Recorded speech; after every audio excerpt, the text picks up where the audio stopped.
Get the heads up. Hello, YouTube. Hi. Let's see. Oop. Let's go there, click this, unmute that.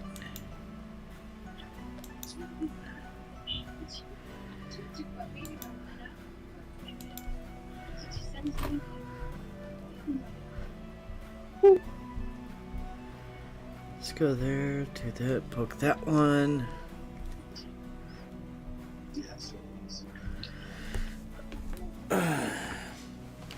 Oh, how's the modes coming along? It looks like it's coming along really nicely. Nice, nice. I thought I would be nice, and like I offered to help cook him more stone brick, and he's like, "No, I've got it." All that jazz. But I went and I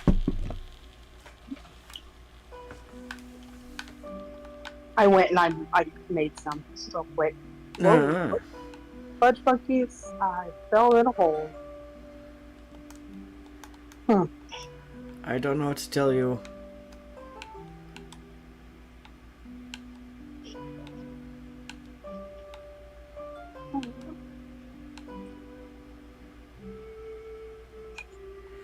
Oh, I can't wait till the copper gets oxidized.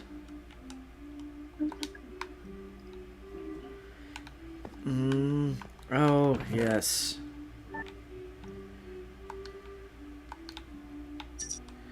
Before I venture out, I need to do a couple things.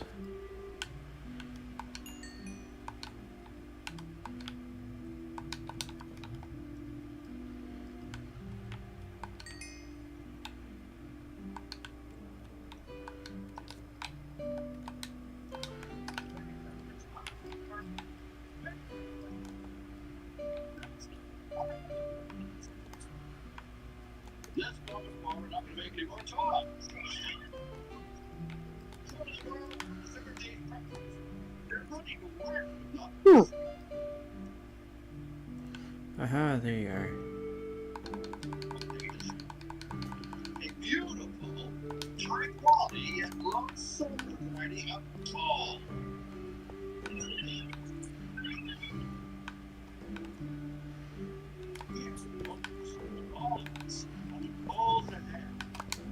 Just to make sure that happens. Oh, thank you, sweetie. What's up?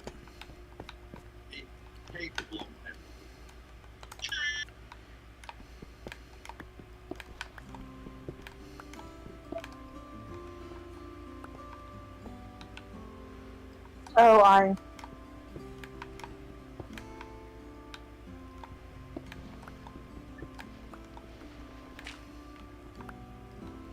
just trying to figure out where he was at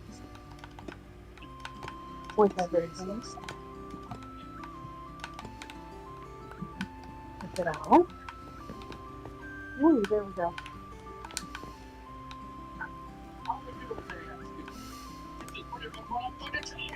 Don't listen to him. This guy's left go. He's a toy.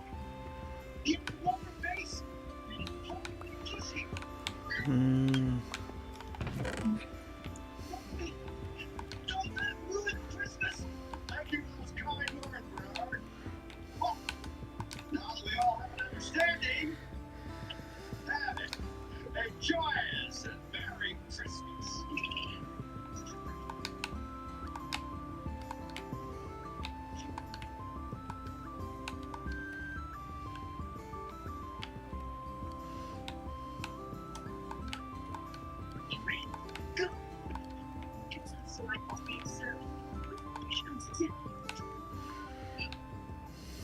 Hey, that should be holding that stuff back.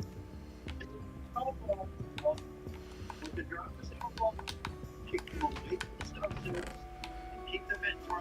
Let's see, go there.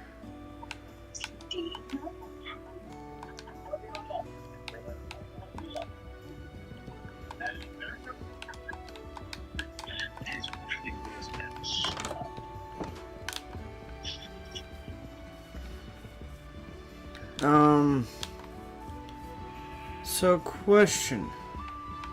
Answer. How am I supposed to get into the house? Okay, I will show you. Hold on, I gotta come back up. This door right here? Yes.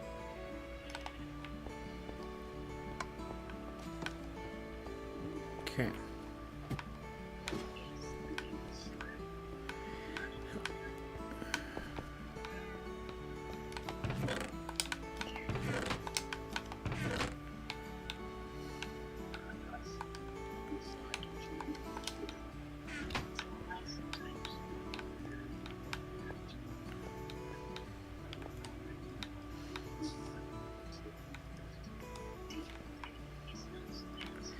How am I supposed to get out?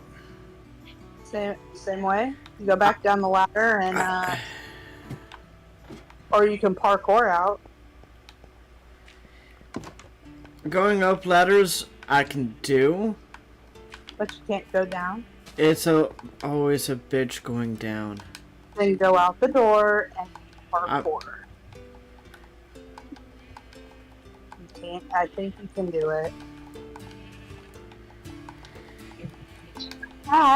Except now it's nighttime. Oh, yeah.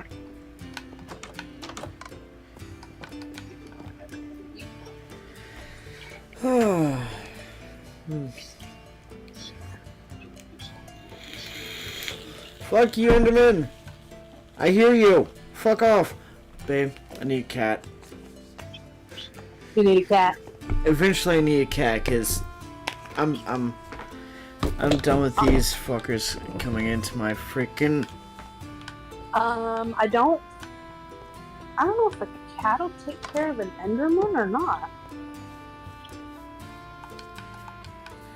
Well, I kind of want to figure out something that would... Yeah, we need to look it up, like what's a good Enderman deterrent besides just water. Yes. Because water in my cave system, that's not a good idea. No.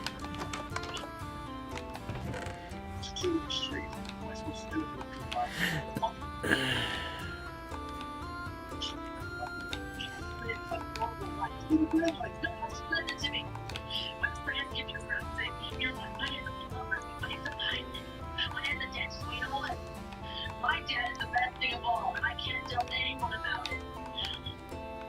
You have no idea how hard that's walked around that theater for all these years.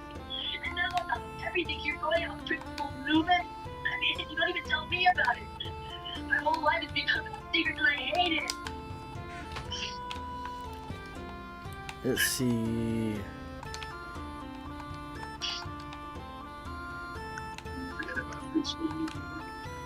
There we are.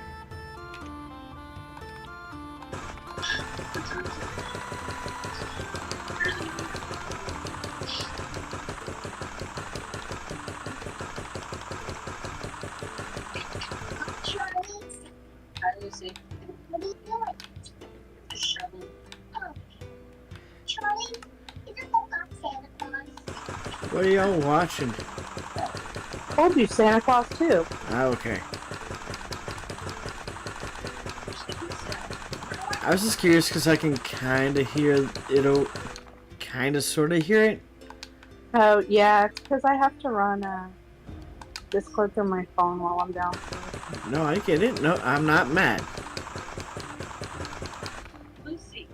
I promise I'm a beard. I am not mad. I was like, huh! Found it.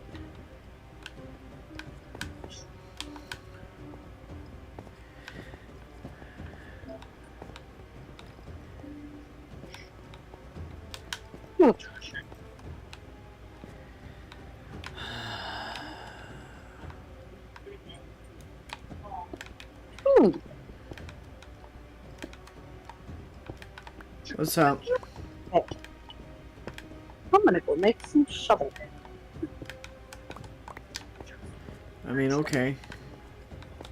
Well, it makes digging out dirt so much fun. I mean, yeah. And he has one whole side that's not dug out. So I'm gonna be a nice gal. And I'm gonna dig it up for him. What do I have for the stash? I have brought it for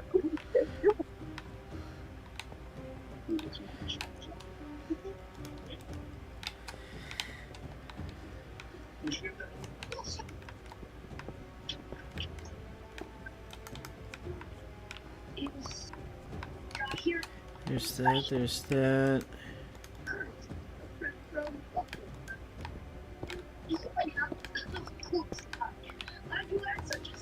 Let's see. Pop, pop. Nope. Wrong spot. Pop.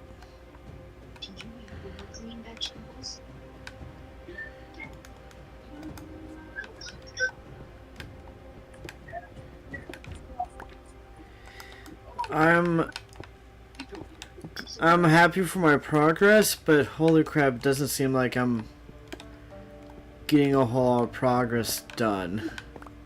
I know, it can be tedious. Yep. Oh, I found some iron ore. And coal. Heck yeah! He thinks everyone's not. I'm gonna give the whole world coal. She does her house direct. You gotta fly back with me to the North Pole to save Christmas. Holy crap, let's go. So much coal. Yeah. Yes. Come on.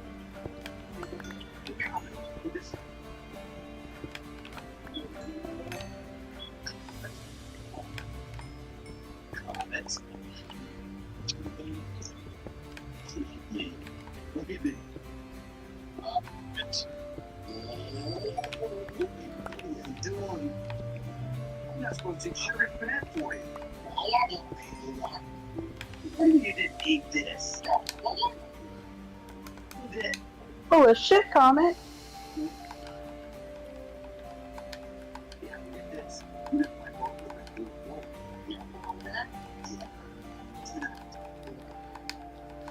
Oh, I think the reindeer are my favorite part of the movie. Yeah. I'm trying to get into the Christmas spirit since, you know, tomorrow's Christmas Eve. Yeah.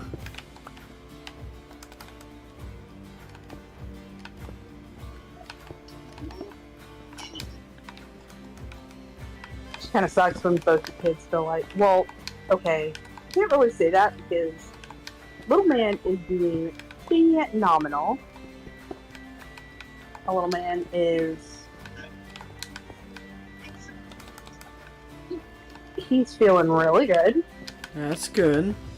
I am so happy for his progress. I feel so bad for Ren. She's having the worst of it? Yup. Oof. Like, I feel awful for her. Right.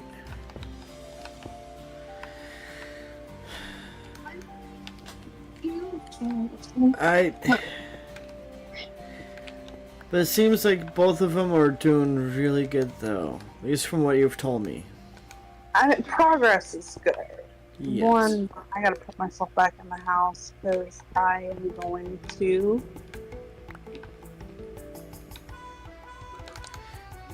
Oh, there we go. Oh, but I can park right on that. Put myself by my bed just in case. Wait. Oh, I have a. Oh crap, no! I fucked up.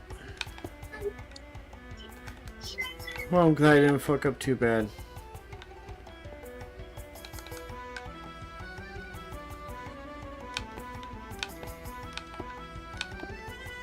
There we go. Huh. It's difficult for her to talk And because it's not even so much like her throat that's hurting as it is her uvula is swollen. ooh, yeah. Now I see what he means by protective measures.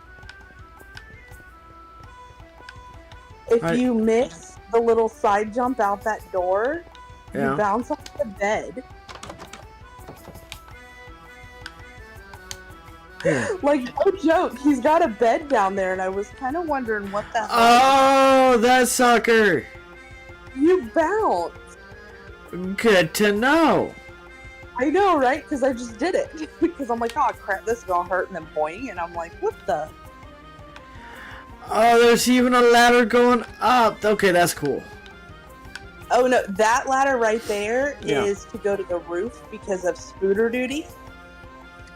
It's over here that the bed is if you come out.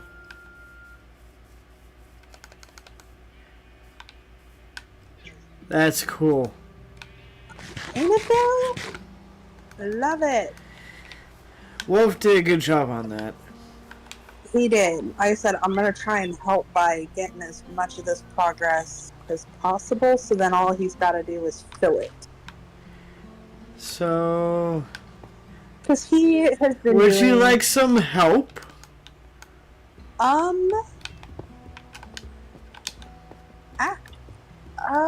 I don't mind. Fuck. Here is... I'm carving out the dimensions at the moment.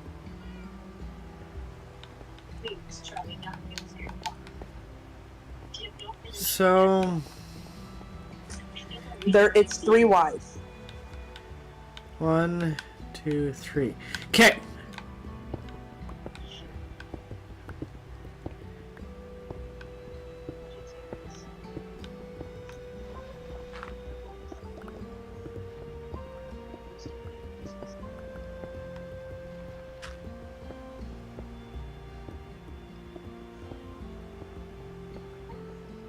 It's almost sleepy time.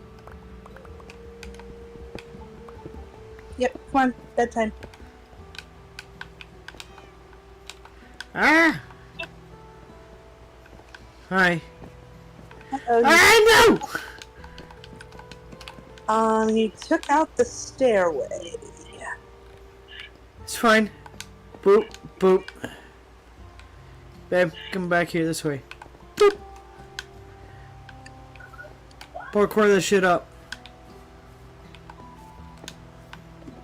I missed.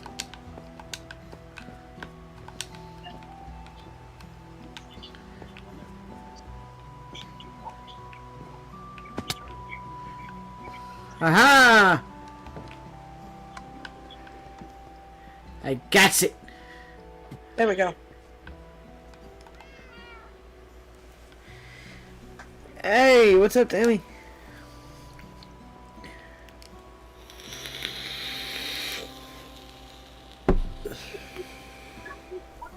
Hey, Ren, do you want me to get that for you? Ren, What? it says you read it. Hey, whew. You're right, it does do the bounce.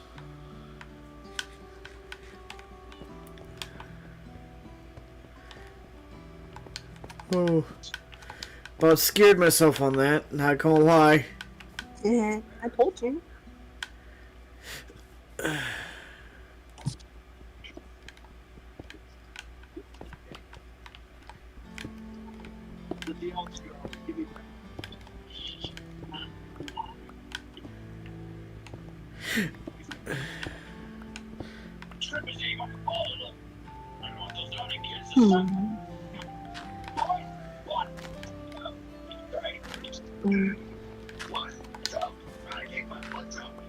Oh, babe, come here. Look. Yep, it's a freighter. Yep. Don't break this tower. No. Yeah, if it's already a stone brick, don't break it.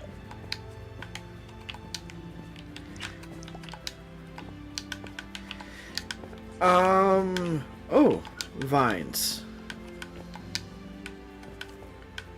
Yeah, let me look at things. I dare not mess with it any more than I already have. Yeah, no, I got it from here. Ooh. I have an idea for the my pathway to my mine. Okay. Oh, it's gonna be brilliant. Alright.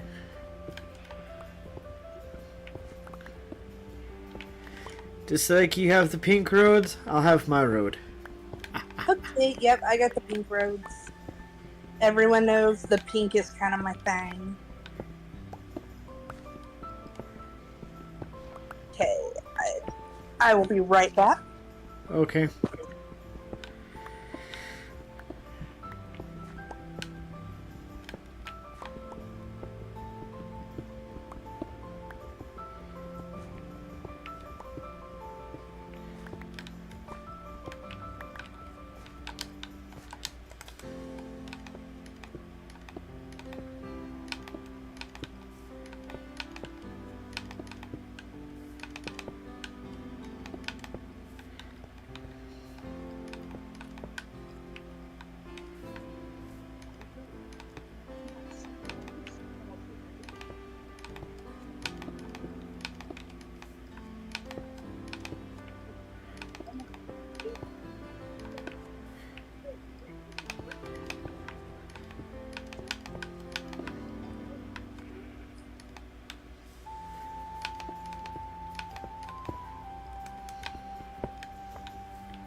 I'm gonna put you over this church. I'm gonna over here and see number whatever.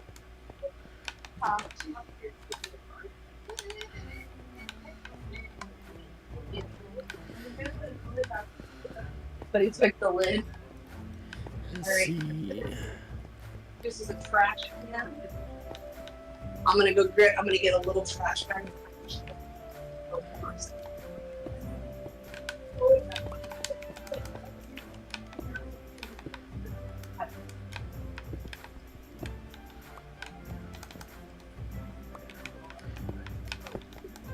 This way, anything or anything. But there you go. Don't eat them. And you want another rubber strip?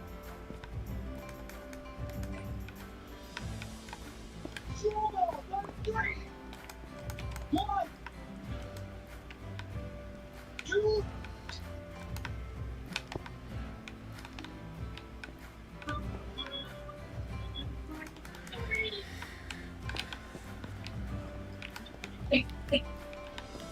Feels broken, but I did rinse it. That way we don't have another water.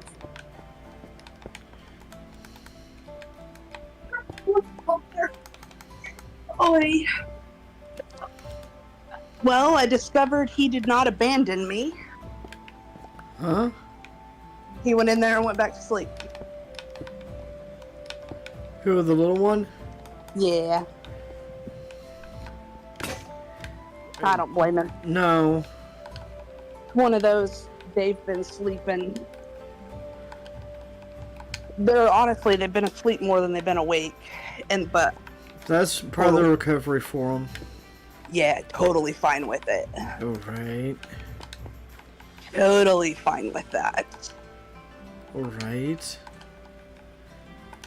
One of those, all that matters to me is that they are recovering Uh-huh. and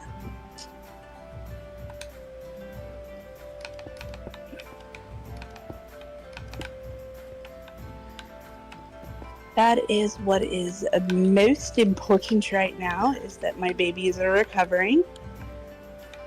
So My- I'm pretty much playing chauffeur the whole time. Or not chauffeur, I'm maid Fair. and butler. And I'm not Totally. even mad. Yeah. It's like, not even mad. I'll do it with a damn smile right now. Right.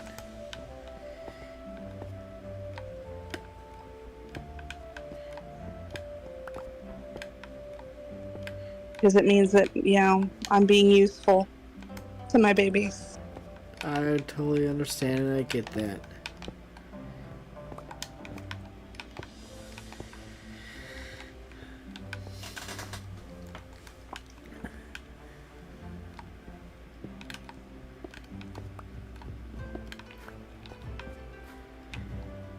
I'm honestly thinking about making my own realm.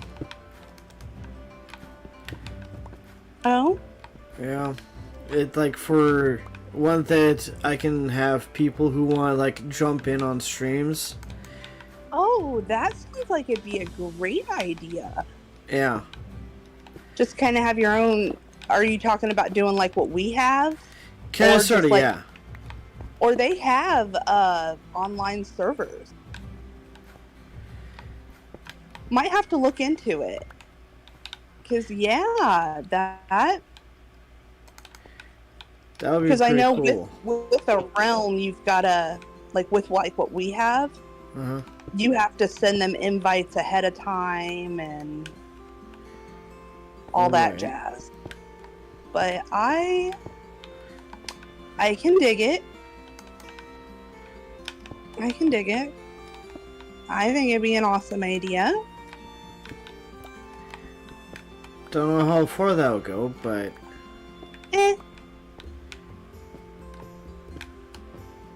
Because I know with like these that we have, you can only have, I think it's 10 people.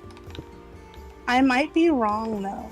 Like, don't quote me, but I think it's 10 fair. is what we get.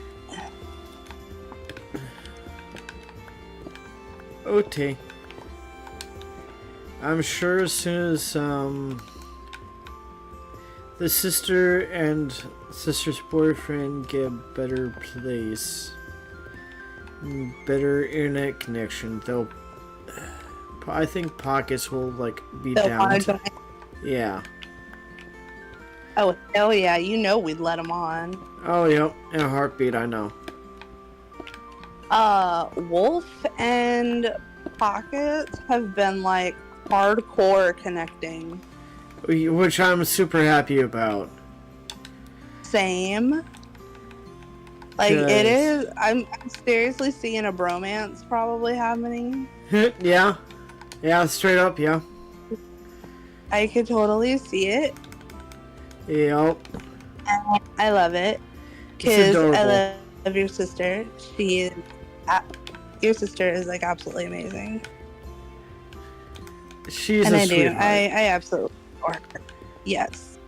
I do. I absolutely adore your sister and I love her to pieces. Oh, I have a new picture from last night. Hi, Beebs! You sexy bastard! Right, hang on. Oh, you're good. Check the Facebook Messenger. That was for right my before I left. That super adorbs. Super, super adorbs. Right? That's I what love I'm it. saying. I do. I love it.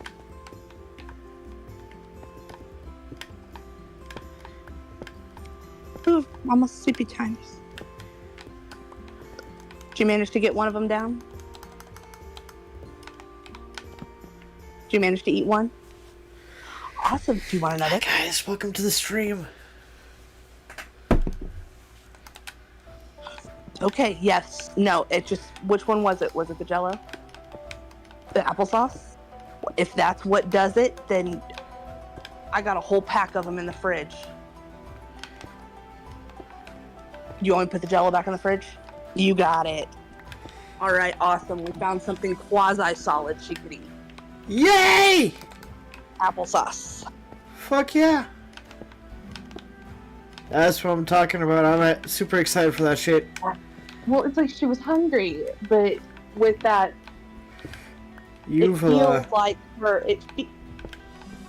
Actually, I'm kind of curious. I'm wondering if it'll let me do it. Real quick, how wide can you open your mouth, kiddo? Enough that I can look back there. Tongue down.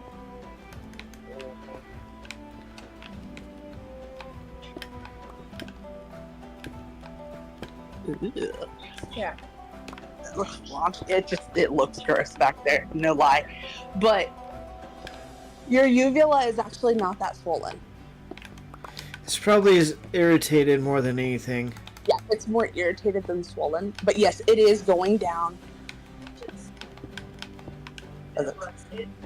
It was down enough that it was sitting on my tongue and then had a little going. Ugh. Well, the good part is that it's going down, which is good. We'll definitely focus more on ibuprofen with you than Tylenol. The ibuprofen will take down swelling. So. Oh, has she seen my new what I've done with my little mine? No, she has not been on at all. She might have caught a little over the time that she's been down here, but she has mostly been sleeping, understandably. So it's been more of a we just kind of leave her be. Yeah, that's fine. I was just a curious little shit. I didn't know if she decided to like jump on to take a look at what's going on or not. No. I highly doubt she'll jump on for a while. Fair. Because poor thing is she's resting. She's doing all the things right. She's actually more coherent today, so this is bonuses. Yep. Because both kids are doing phenomenal today. Good. So I'm happy with progress. Yay, progress. Yes, the progress is coming along very nicely. Which is always solid. Yes. Alright, I want a ladder. Do you have a ladder or stuff to make a ladder? I have ladders. Can you toss me down some? Okay. Hand. I'd greatly appreciate it. Here I come to save the day. Hand. And you look fabulous. Oh, stop it. Making me blush. By the way, hi Tim. Turd. And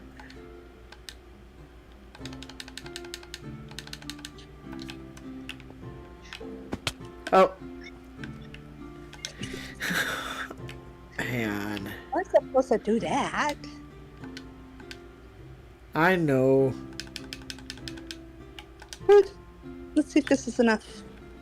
Should be. Oh, yeah. Oh, do you have a chance to go look at my new building? No. I don't even know where the new building is. Hold up, let me,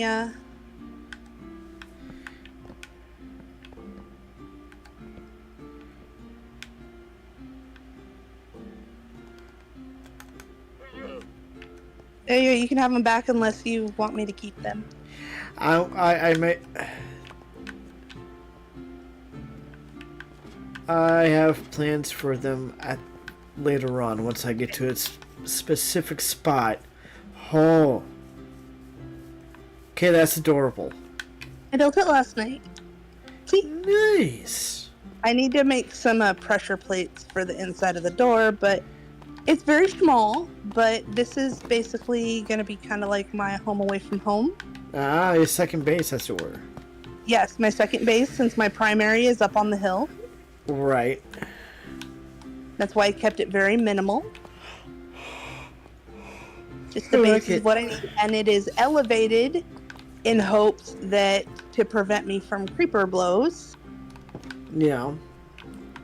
Which I plan to replace this very bottom layer with the stone brick, now knowing that it repels creeper. Or it can withstand creeper blast. Ah, good to know, good to know.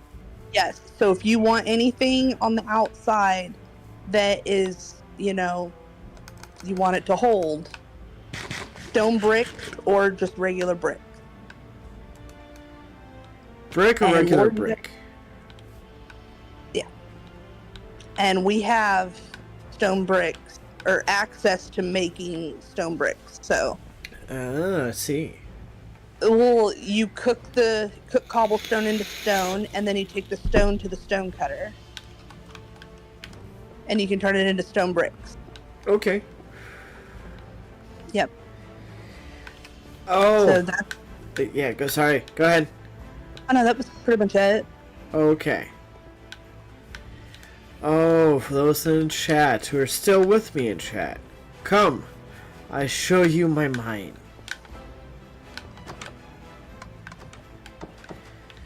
All I can picture is like the old crone or something like, yes, come with, follow me. Yes. Come children, come see. Come Sorry. see my creepy old mind, yes. Oh.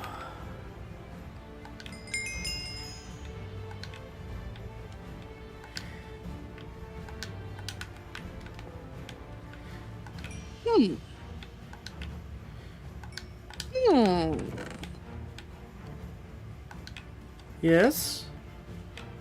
I'm thinking to myself, Don't think too hard.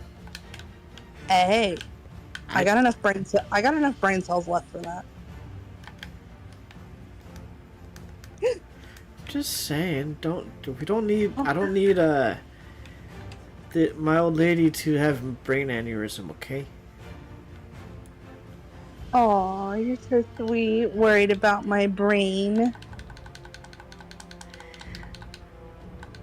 I prefer to have you, Intact. preferably.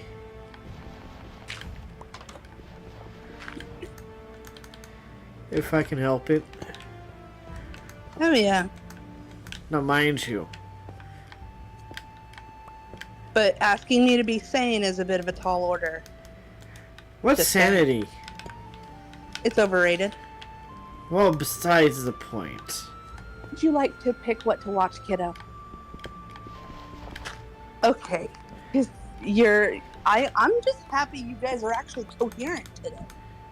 It's not gonna lie, if it wasn't for the fact that I knew you guys healing and everything, I would have been a little bit worried about the amount of being unconscious that you and your brother were yesterday. Well, shoot, that your brother kind of still is. I know, that's why I went and bought the kids new soft blankies to cuddle with, and Oh. I won't lie, I've definitely been pampering and spoiling my kiddos. Aw. I mean, Jesus, I went it. You went what? Hold up. Can't. It probably did, yeah. It makes sense. Or unless you're like me, I have an abnormally large uvula anyways. And I only know this because my dentist makes a point to gawk at it every time. Basically, I mean, apparently, yes, considering I, without a second thought, went and dropped the $200 on a brand new Xbox for my son because his went out the day of his surgery.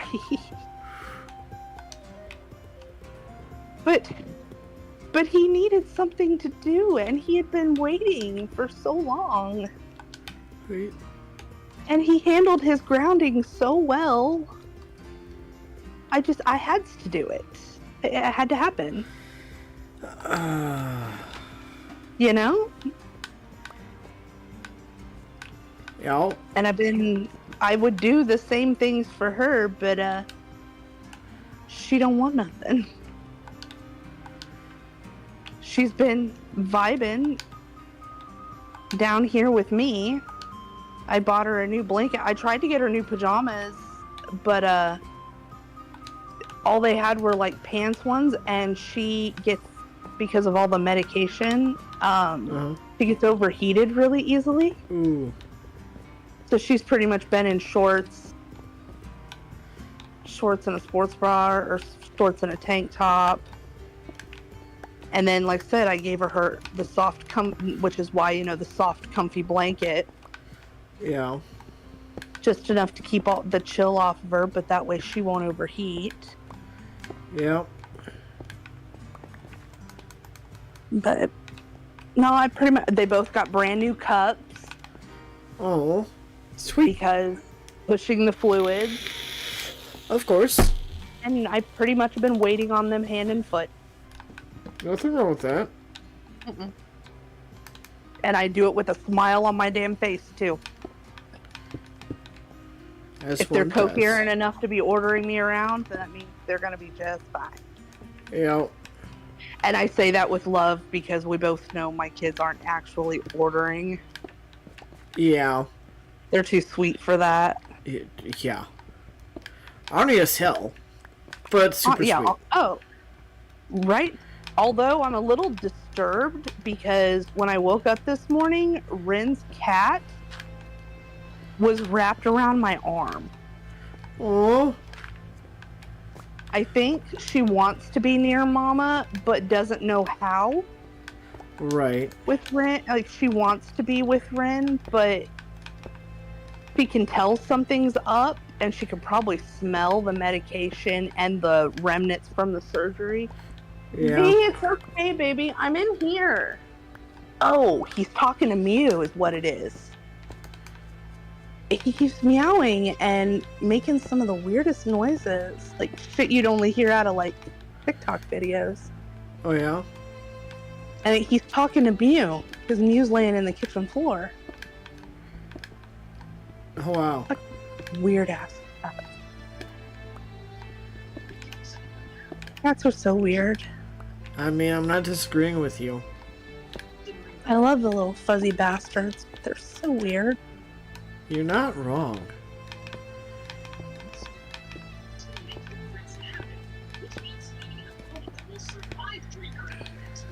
Holy crap.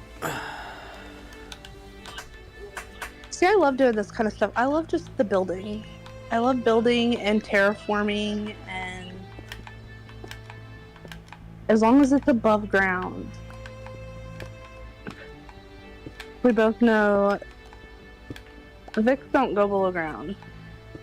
Yo. If I find something that's really cool below ground, I hand it off to one of you guys, which is how you got the new mine. Yep. Yep, I barely tolerate going in the tunnel that Wolf has that leads me to the fishing hole that he made for me at his new place. Oh. And I think that's only because he made it as easy on me as possible to get there. But I don't do underground.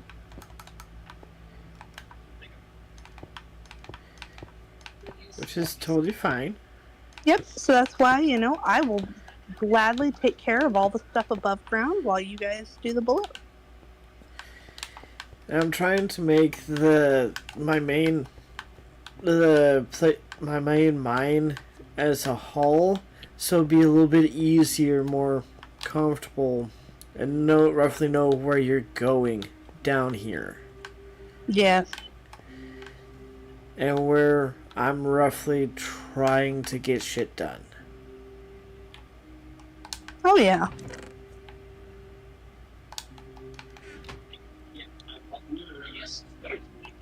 Yeah, it's definitely one of those where it's easy for everyone to realize that, hey, I'm not going to be the one that goes poking around in other people's places because I don't go below ground.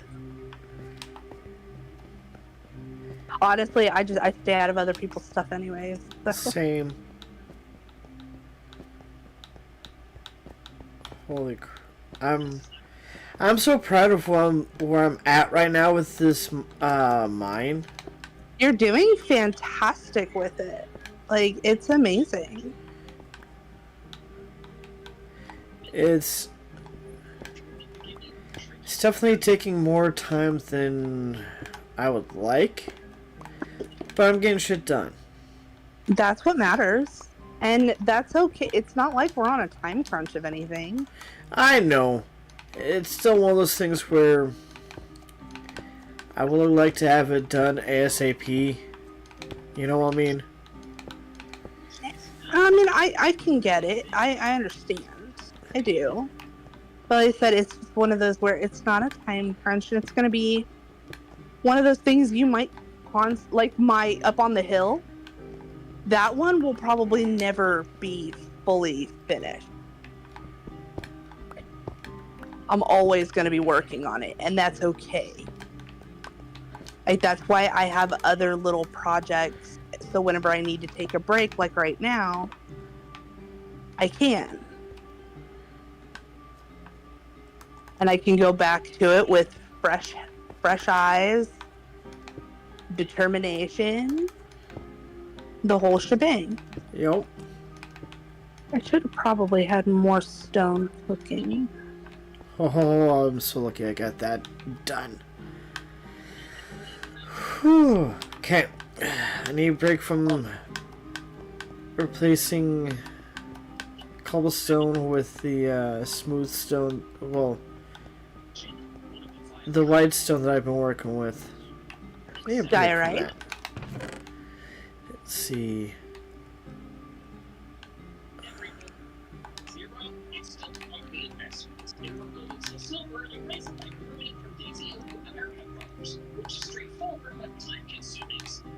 Let's see, go over here. Oh.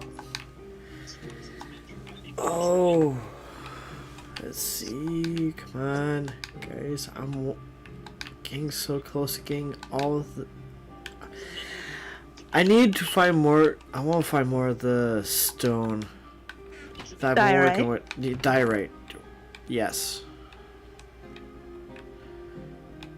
Like I said, whenever I get a little bit further with my area, I might have some I can give you. Cause I've got polished diorite up there. Ooh. Yeah, because that's what I've been working with, is polished diorite. Uh-oh. What? Oh, I hit a spot that didn't mean to hit. Fun times, fun times. But that's okay. I do see changing sometime soon. It's your unsubscribe status. If you're not subscribed, you probably should. I am very close to 2 million subscribers, and I'd like to hit it. And do let me know if you want company to go cut down wood. Okay, you liked it over there, didn't you? Yeah, a bit. It's beautiful, isn't it? Yes. It's gorgeous. It's so pretty, and now you see why I turned that little pond area like that. Yeah. I mean, it's stinking gorgeous, and I love it.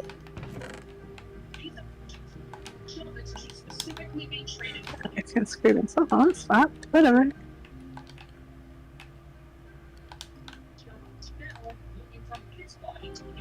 Okay.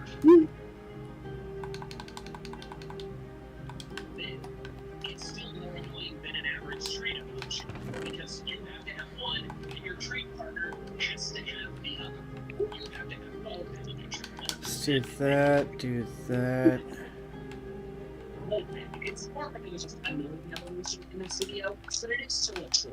Another classic evolution method is, of course, leveling up, but some instances of this are more annoying than others. A big example is what? It's a Hydreigon. Hydreigon line are pseudo-legendaries, which by definition means they're in the slow experience group, among others. You know, different Pokemon level at different rates. And the slow group is, surprise, the slowest group to grow, requiring the most experience to reach level 60 of all Pokemon. By less than the Hydreigon at level 64, the highest evolution level in all of Pokemon. This is less annoying than it used to be. Experience candies being added made this significantly easier. Plus, you can catch high-level Swirlus Let's at least. see. Go there. Haha. Especially if you have a low-level dino that you want to raise all the way up to a Hydreigon. Like, Argus help anyone who wants to use a Hydreigon on a playthrough team. Similar situation is Cosmoem into Solgaleo or Lunala. Also in the slow experience group, it's tough to raise a cosmog and a cosmoem into one of its final forms, having a high evolution level of 53 and evolving into female. Part of me is seriously thinking about giving Ren her birthday presents early. Well, Just so she's got something, you know, kind of fun. yeah, I mean, None of which can do damage. I can see it. I'm not telling you what to do, mind you. Babe, if I Yes. ever thought for 1 minute that you were trying to tell me what to do, this conversation would be a whole lot different. I know. What's that, honey? I'm just saying, I know. Oh. Say what now? Get off the big story first, and then involved in the cosmos, which then involves you, like, very different to all of that. Mm-hmm. Everyone always complains about how difficult that was. I never did that. I just mastered all the legendary characters from the song. Hmm. And I was talking about how that was like for the longest in the game. I couldn't type in like a beat. Because yeah, it's really mastered. Do you want to wait on your birthday for your birthday present, or do you want me to go ahead and give it to you? It's more a case of, if I did it now, you would have absolutely nothing except for like if your dad or whatnot brought over something for your birthday. Or do you really care? I'm gonna give it to you because, yeah, I don't have it. Oh. Or nothing, yes, but if you miss it, you can change your system's clock or wait an entire real world day. But then it's from the pilot minute window. And if you miss that, you have to Let's see. 72 minutes. And as of now, there's no way to force another day to occur like there is in Legends Arceus. All of these are easy to deal with if you're prepared and it happens to be the right time.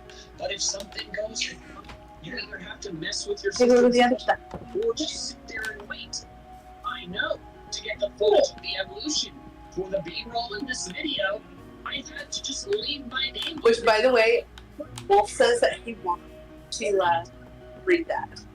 It does. And I'm kind of curious about reading it as well, because that looks badass, and you know we're going to end up buying all the other ones.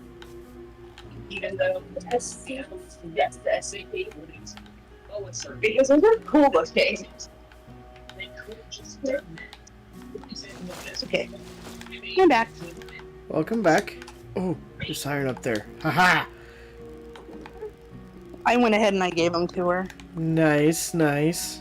It was one of the Percy Jackson books, that one of the extras, and then it was this really cool mythology-themed word search book that she found that she really wanted, Nice. and then one of the SCP Foundation data book. Nice. There are a bunch of them on her wish list that look freaking cool as all get out, that I am definitely gonna have to buy. Of course.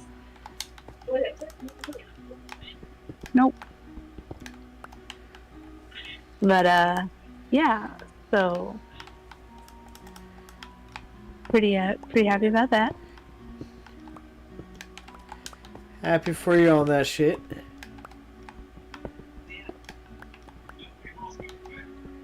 Oh, I found a good iron vein. I'm glad. These specific styles was to make these evolutions possible only in the suite, but that doesn't mean that it's not annoying. And also, Oh. what they do. Ow. Like Scanlord, I get. You don't want a Scanlord in a modern day game to be able to turn it weird. If you have a Hisui Millfish, like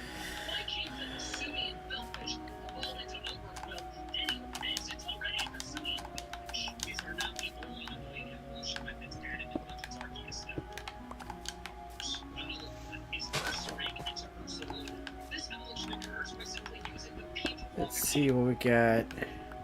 Which seems simple, but it only works when there's a full moon. How do you know if there's a full moon in your game? You just have to look up.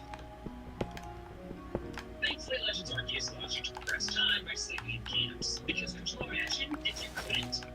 Like, if you happened to want to do this evolution just a bit after a full moon, you'd be waiting forever. But despite this, it is still quite annoying, because you have to sleep, wait for the moon to rise high enough to see if it's full, and then if it's not, go back to sleep. Alright.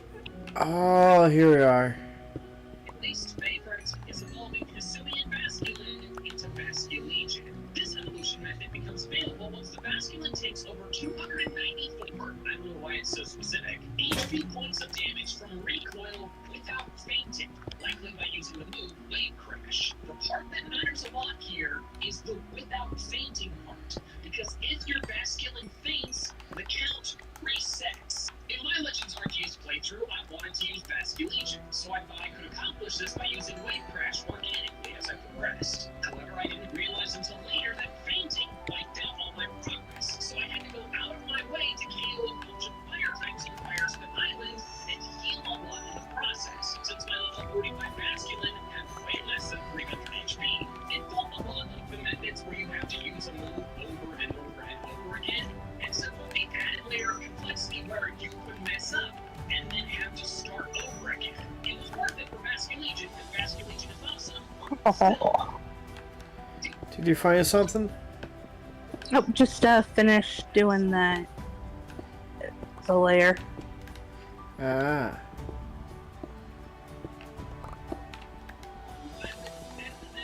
walking 1,000 steps in the overworld with your Pokemon, which applies to all of its Pokemon, Nebraska, and Bramble into Bramblecast. And this evolution method sucks. First of all, 1,000 steps is almost impossible to track. 7,000 steps per week, 7,000 steps per Pokemon, 1,000 times a week takes sense. I don't know. It's not very clear which makes it even more annoying. So you should really be sure when the Pokemon is ready to evolve. So you can go and guess and follow it up and hope and then be wrong and then have to deal with leveling it. The stumps. I can't speak for Ramblin since I don't know my Ramblcast, but Hollow and Rel move much slower than the player, forcing you to not only stay calm and wait for fun, but also Let's see. and Man. then you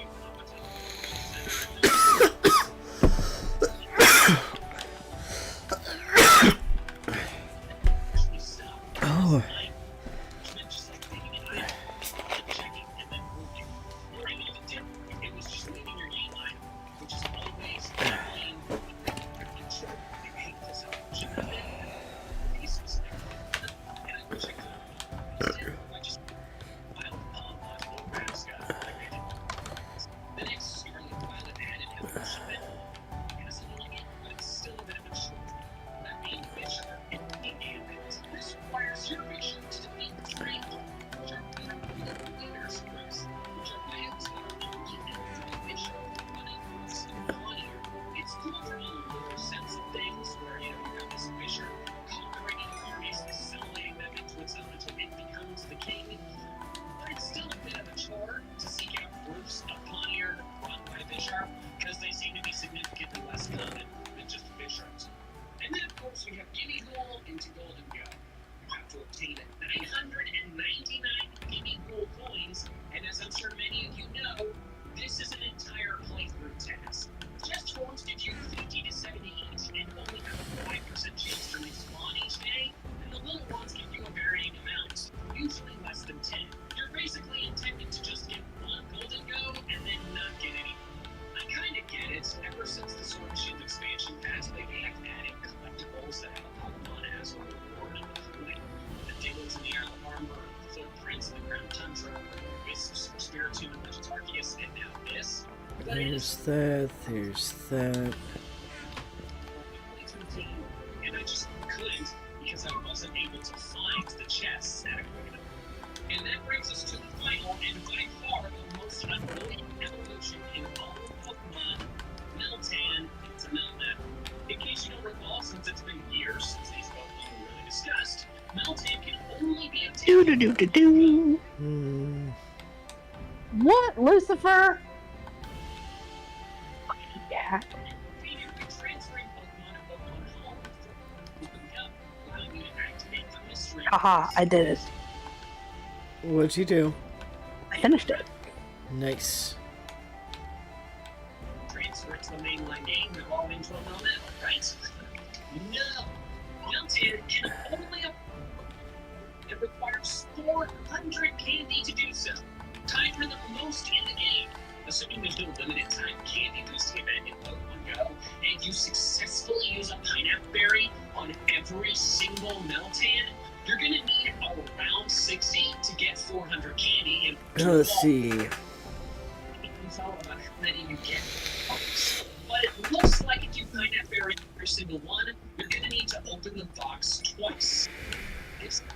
It's pretty irritating because you can only open the mystery box every 3 days. Real world days. You can't fudge it by changing your system's clock. It's Pokemon Go. It uses the internet. This evolution requires playing a spin-off game, having significant resources in that spin-off game, and multiple real world days. It is outrageous how difficult this evolution is. So outrageous that you really don't need to do it anymore. If you really want to Melmetal, just transfer a single Pokemon from Pokemon Go to Pokemon Home. And then in Home, you can claim an event Melmetal. This event doesn't have an expiration date. They started it like 2 years ago, and I claimed mine the other day. So if you want to Melmetal, just do that. Unless you're an addict.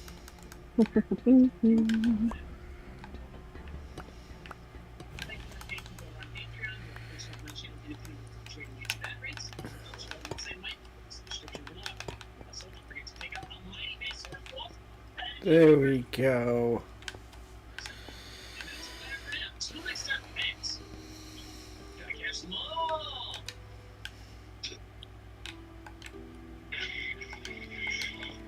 There we go. No!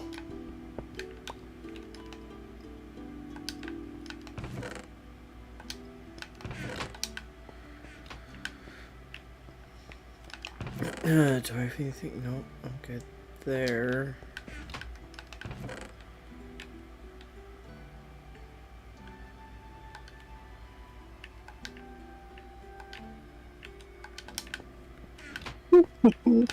There's that. Man.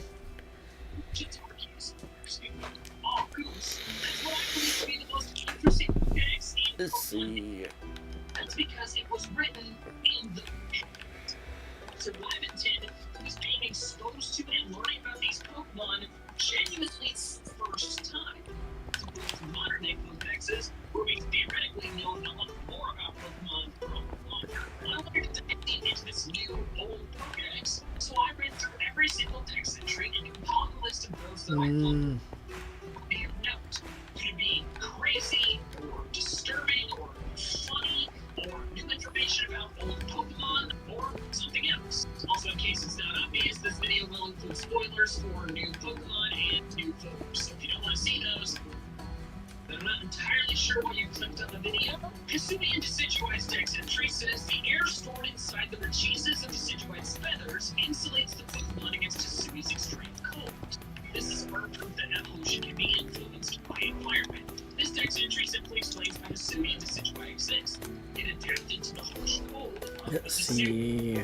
Kasumi type Fulgens entry reads, said to purify lost, forsaken souls with its flames and guide them to the afterlife. I believe its form has been influenced by the energy of the sacred mountain towering in Kasumi's center. So instead of attacking to the cold of decision, Fulgen attacked into the magic of the mountain. This entry says this Pokemon from the Universe region uses the shell on its belly as a weapon to cut down its foes. Thus, I've conferred upon this shell the name Scourge. We've known forever that Oshawott shells with Scourge, but we do know that Professor Lavington was the one to name it that. Kasumi and Samurot's entry says,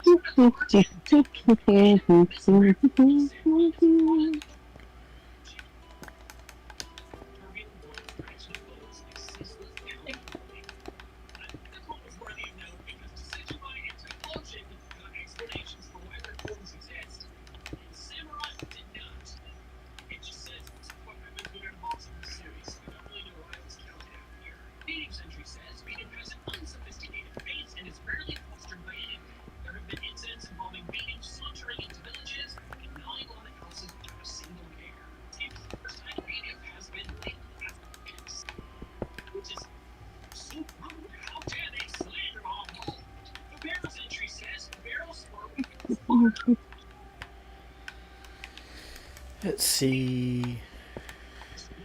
We knew about the dams, but the first sentence sticks out to me. It repels water, which kind of makes sense, but the line about heat retention is interesting. Are they saying that because that's how the barrel does well in the relatively cold climate of the city? Or are they saying that because people are making clothes out of it? Storavia's entry says they grow remarkably large flocks and are constantly fighting amongst themselves. I suspect that those with magnificent plumes on their heads are the strong ones. We know about the flocks and the fighting amongst themselves, but the theory that the larger plumes is the stronger Saravia, I think is interesting, because when it becomes a Staraptor, its plume becomes a whole emo hair thing, so the longer it is, more likely to evolve. Maybe. Luxio's entry says, proudly uses its electrified claws as weapons. It seems to be a gracious Pokemon, evenly sharing the spoils of the hunt with others of its kind. This is the first time we've learned that Luxio is a team player. Luxray's entry says they form pack, each having one male as leader, which is say that when Luxray's two eyes shimmer with gold, this part is interesting because this is the first time we've learned that Luxray don't just live in packs, but they live in packs with the same organizational patriarchal structure as lions. So that's really cool. The second part is also interesting because it says legends say, which means that Professor Lavington doesn't know for certain that Luxray has X-ray vision, which we do know that in modern Pokemon games, but it also means that someone figured that out before Professor Lavington, and it somehow became a legend. Beautify's entry says, a colorful and incredibly beautiful, but also greedy Pokemon. It will chase away Coney as they try to gather nectar. We've known for a while that Beautifly is a jerk, but we didn't previously know that Beautifly would harass and steal from Coney specifically. Cascoo's entry says, the silk coating its body is thin but sufficiently strong. Cascoon's silk has a luster and texture superior to that of Silcoon's, and clothes made using Cascoon's silk are regarded as Let's see, what are we trying to... silk and Silcoon, which surprises me. Silcoon has silk in its name, and it's not the one who ends up becoming a poison. It's also the first time we hear of Cascoon's silk being used to make clothing. Top-notch clothing at that. Just like my Pokemon Legends. Shut! It's not made of Cascoon's silk, but... Excuse me. I hate waiting. Do I need to, like, go to bed or something? Oh, no. I'm waiting on a stone to cook. No, you're fine. Just making sure. Yeah, no. You're fine. It's waiting on material. Gotcha. I think I might have enough now.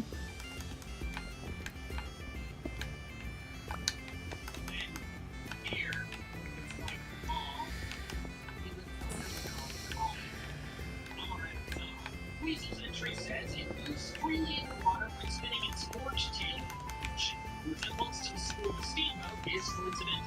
Obviously, we know that Weasel's design was partially based on the screw of a boat. However, in universe, it's kind of interesting to see Professor Lavington go, oh yeah, these things are similar, but it's just a coincidence. Floatzel's entry says it has a long, unsplendid flotation sac, which prevents Floatzel from drowning even in stormy sea. Oh, excuse me. This time. This time. Let's see how it is. Just for you. Next entries was Wormy and Wormadam. All 6 of them. This is the first time that we've gotten unique dex entries from every single one of their forms. And it provides some interesting insight into the differences between each of them. If its focusing is slightly damaged, Wormy will be Ooh, I like that. Let's see.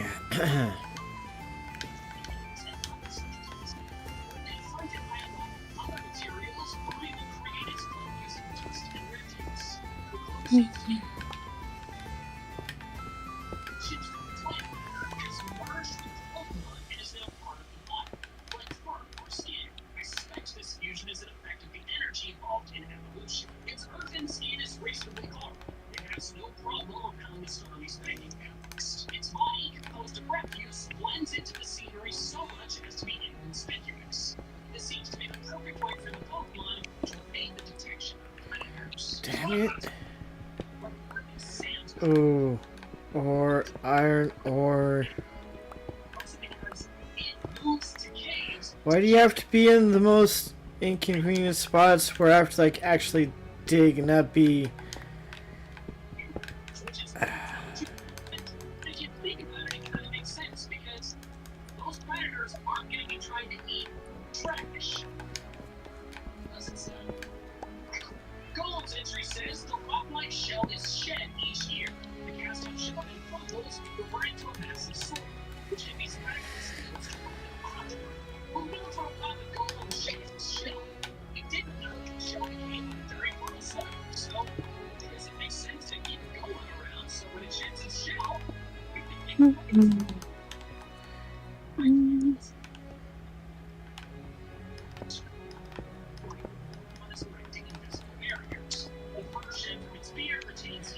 Okay.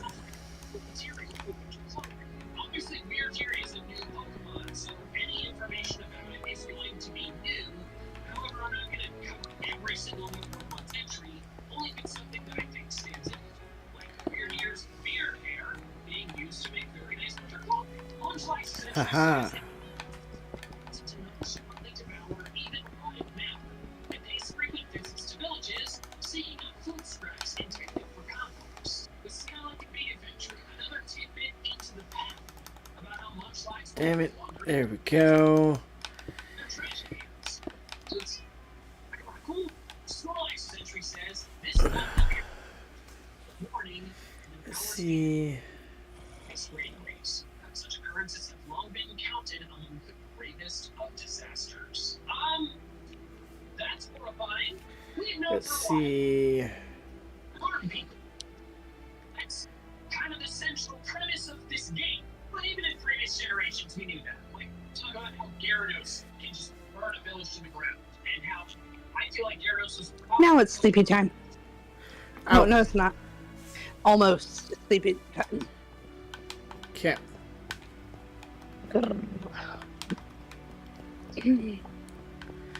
So go this way. Ooh. I'm so happy of how my dwarven hall is coming along. Good. It is nighttime. Yay.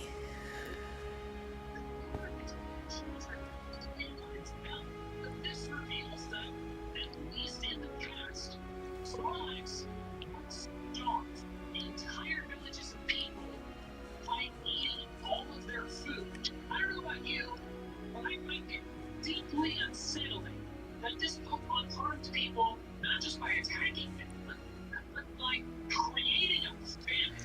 And it's an argument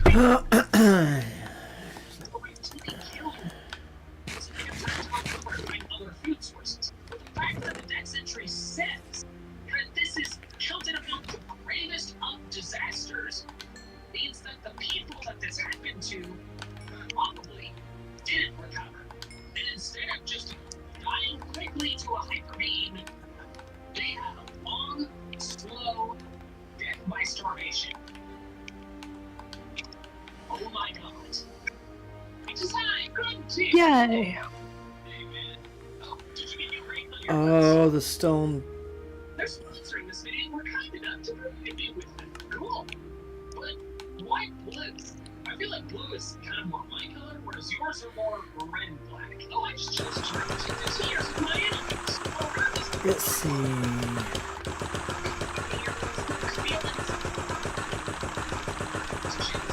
multiple sizes, so you can always get the perfect fit. Look. There we go.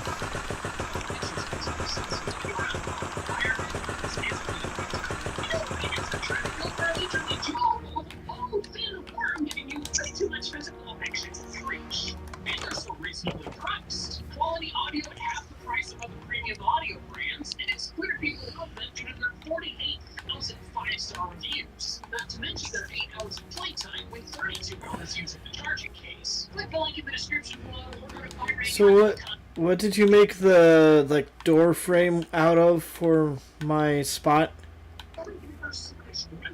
That's a good question. I'm looking at it. I think I just used cobblestone. We can replace it though with stone brick. Okay. I just made some stone bricks.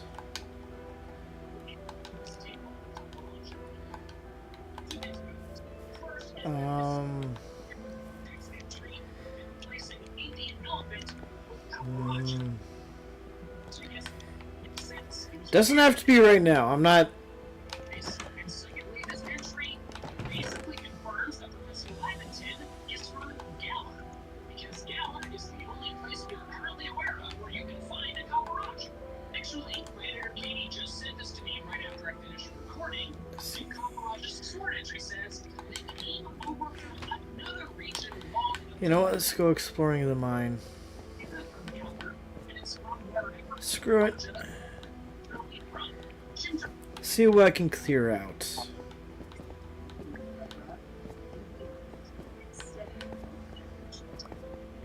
I can also. Holy crap.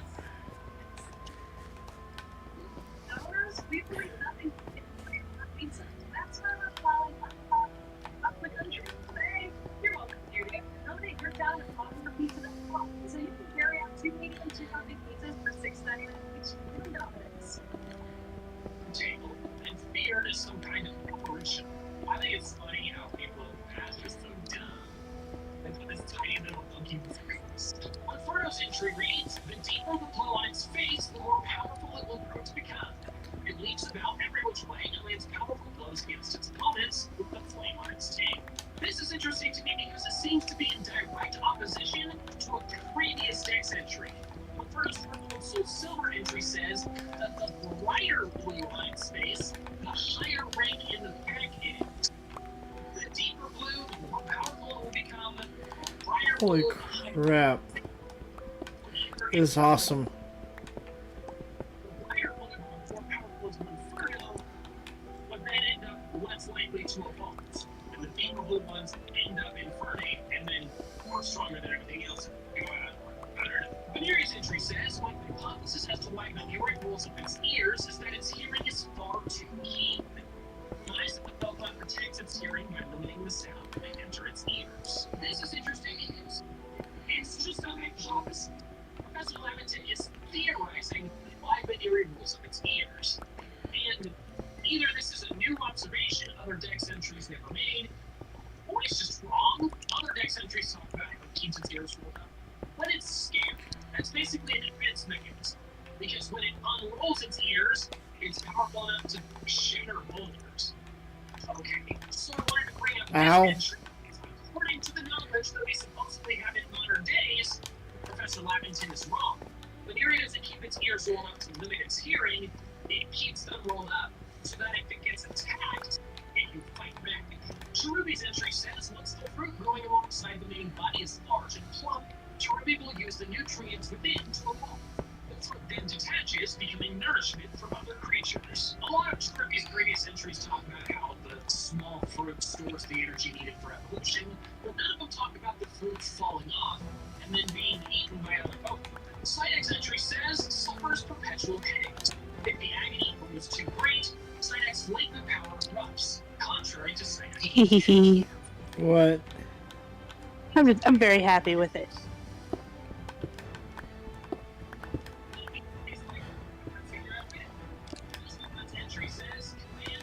I'm glad. I put a little stone brick wall around it. Here, let me come and see.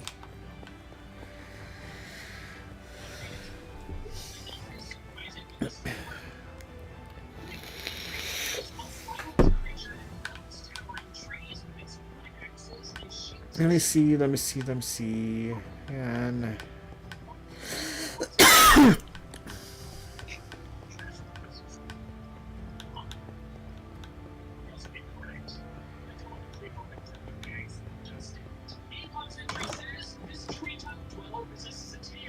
here I come with my short steppy legs.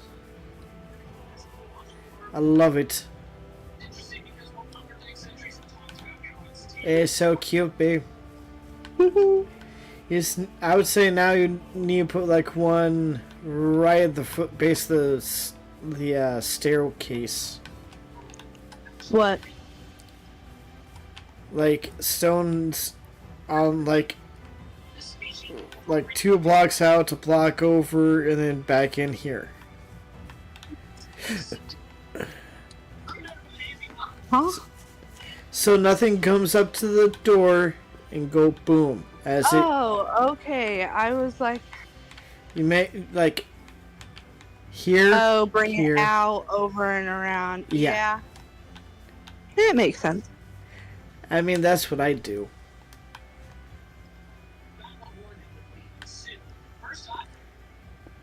Yeah. And then connected. Yep. And I'd need 2 gates. Okay. But that makes sense, right? Yeah, no, yeah, it made sense. I was just trying to figure out, I was like, huh? Alright, time to go mine this diorite. I found a whole new section to mine out. On nice. way, yeah, it was on the way down to like the main part of the hall that I'm trying to make. Mm-hmm. It's like freaking everywhere on this realm. Yeah, I'm not complaining. I was about to say, I wouldn't I'm complain. not.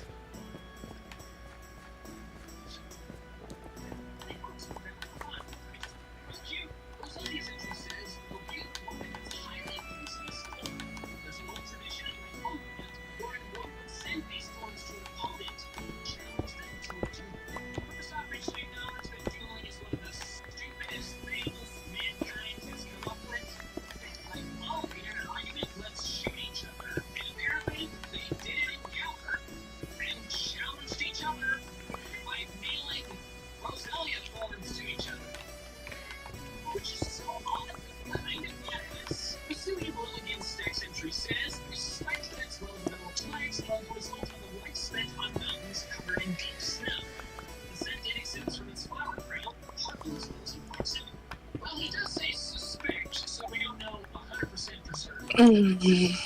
Doing okay over there? Yeah.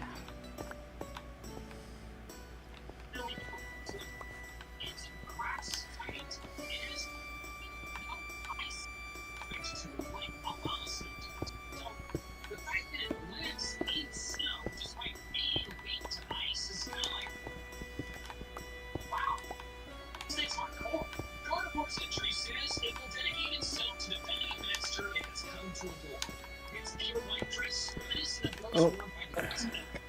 Man. There we go.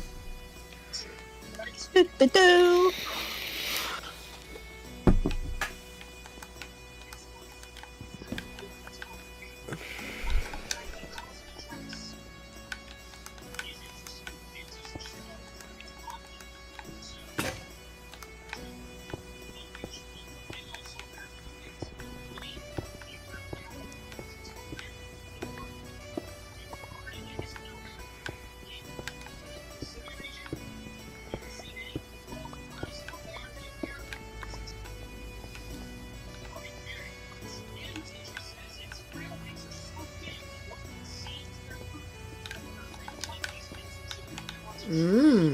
Okay.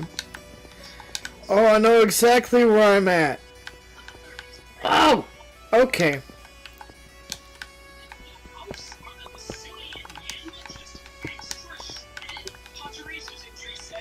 I did not realize this part of these stones, diorite stones, came over this far.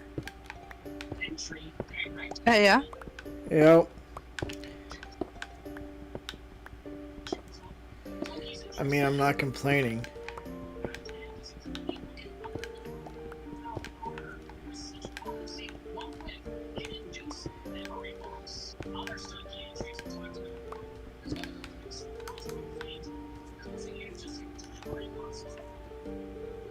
The exterior.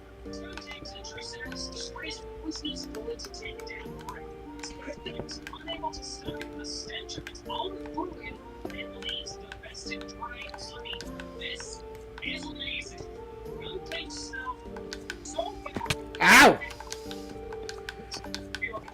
Didn't have to bite me like that, you turd. But I was hungry. Well, if it's you, then okay.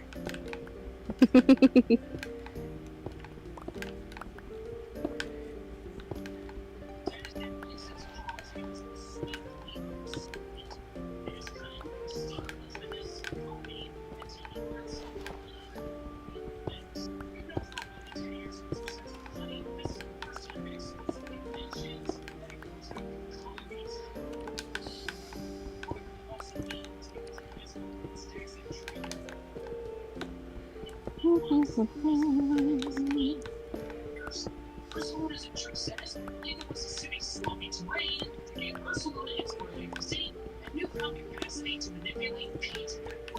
Another explanation of the Vesuvian/evolution. It's just a much swampier terrain compared to other regions. Toledo's entry says, a creature given a metal bug. We suspect its metallic shell developed as a result of the mucus on its skin reacting with the iron in Vesuvius water. Two things. One, it developed a shell because there's more iron in the water, so that's interesting. And two, it's always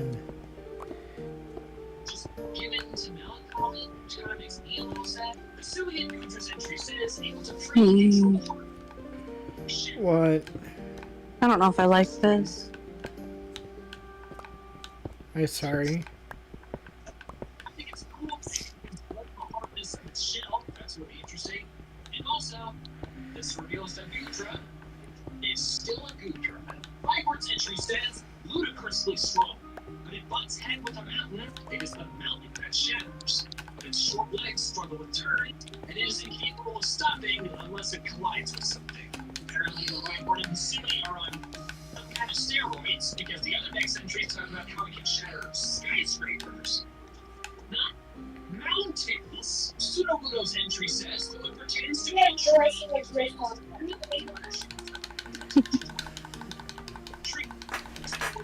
versions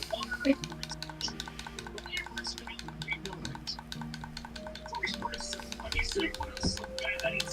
Children can tell it's not a truth. Toby Tick's entry says no records exist of Toby Tick being seen. Ooh. Now that it involves her with a big terrorist to human companion, a mongrel Pokemon that bestows a great joke. Ah, haha, okay. It's literally a Toby Tick in the wild in Legends Arceus. I caught it. I used it on my team. The next entries are those for Porygon, Porygon 2, and Porygon Z. So, I'm honestly... I need to grab some of the cobblestone. I'm trying to make... I cannot wait till, like, make this, like, mine, like, the Halls of Moria. It's going to be awesome. Because you can't find them anywhere else. Have you been looking up any like designing and stuff for it? I'm going off the movie set where it's going to be, like, I know there's going to be, like, pillars and shit. And it's going to be, like, stupid tall. I mean, what I mean is, have you looked up any like Minecraft inspirations done by it? No, I'm raw dogging it. Okay. I mean, at the very least, I want to get, like, the polished stones down first. Mm-hmm.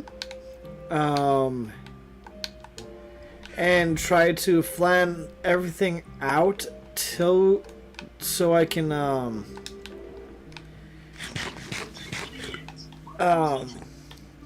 start going into more detail. Because I want to get the baseline done first. For those in stream, let me get down to where I'm referring to. Since Vixen already has been down, like, to where I was referring to.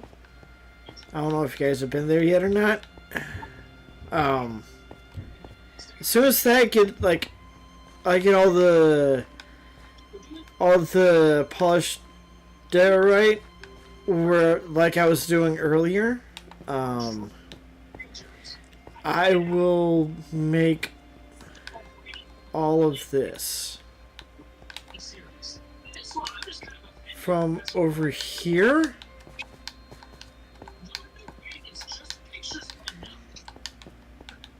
to the other side of this. Like I want it as deep and as far as Mines Moria, going all the way around down here. That is my goal. And hopefully I don't run into anyone else's caves.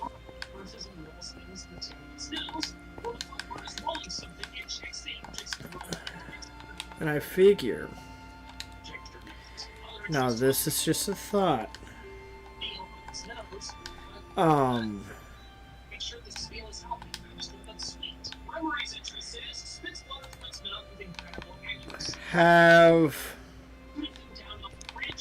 See if Rin and Wolf want to connect their cave systems to the hall. If they don't want to, I totally get it. Well, they might. Who knows?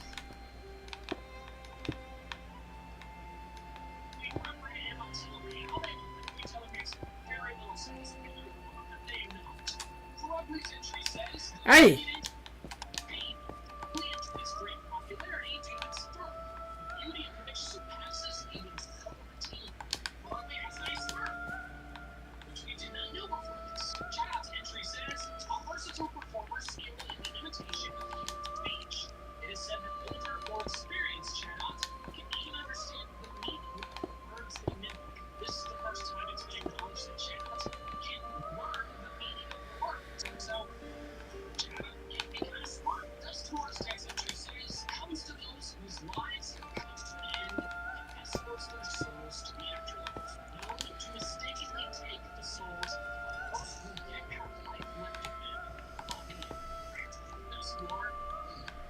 I wonder...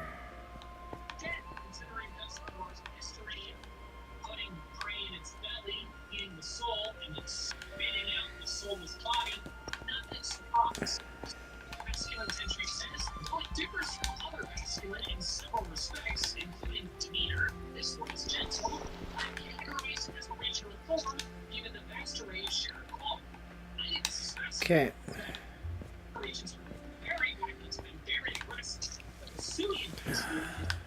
But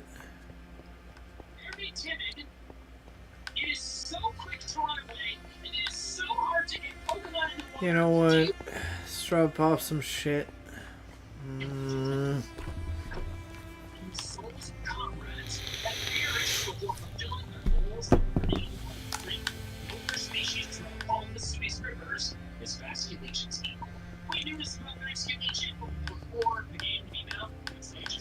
Let's see. Just insane.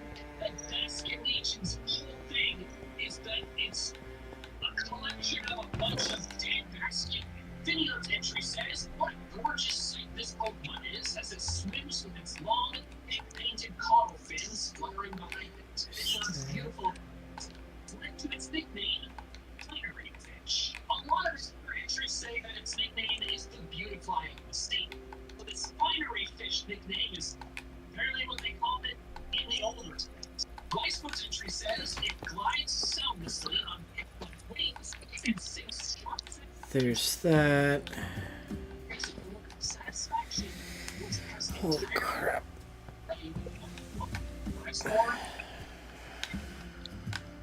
But holy crap, none of its previous text entries it draining blood, much less draining all of the blood. Let's see. Fucking hell.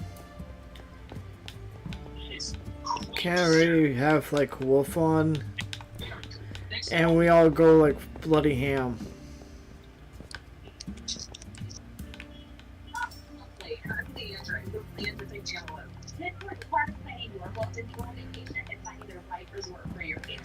I love Date had a Disney resort because it allowed my family to stay the magic for our entire vacation. I wanted to talk about the Dex entry for Welchon's various appliance forms. The fact that you can get these in the Hisui region is I swear I just heard a cat. you can get Possible. don't know what they are except the player, and the Dex entries reflect them. The oven is called a strange cauldron. The washing machine is called an odd. I just can't tell which direction it's at. The fan is called the Yeah, I don't know.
Let's see. I don't know. I mean, well, guess I was going to do that anywho, but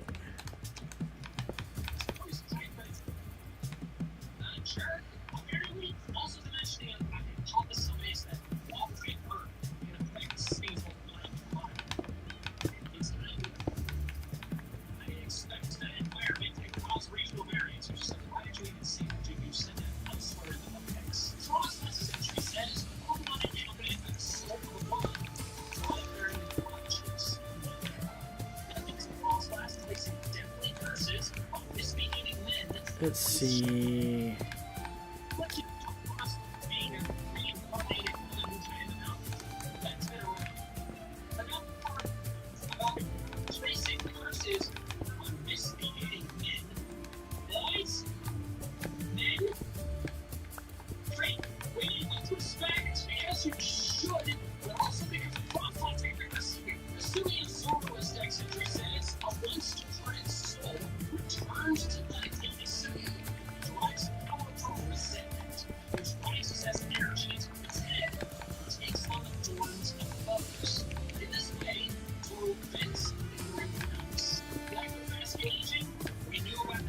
This is the part I, like, hate the most.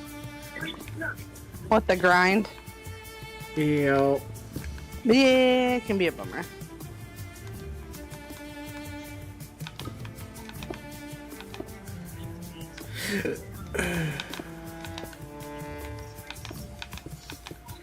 Hee. What? There we go. Oh, I decorated the little under area, the place underneath my house. Nice, nice. I want to see now.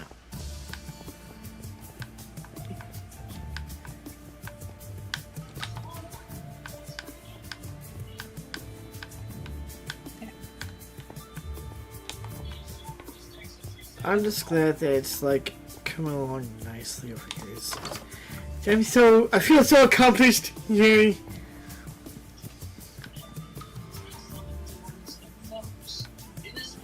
Ooh, nice, nice. It's looking good, babe. I like it. I like it a lot. Oh, whoa, who's shooting me? From where? What the hell? Oh, hi, skeleton. Come here, you.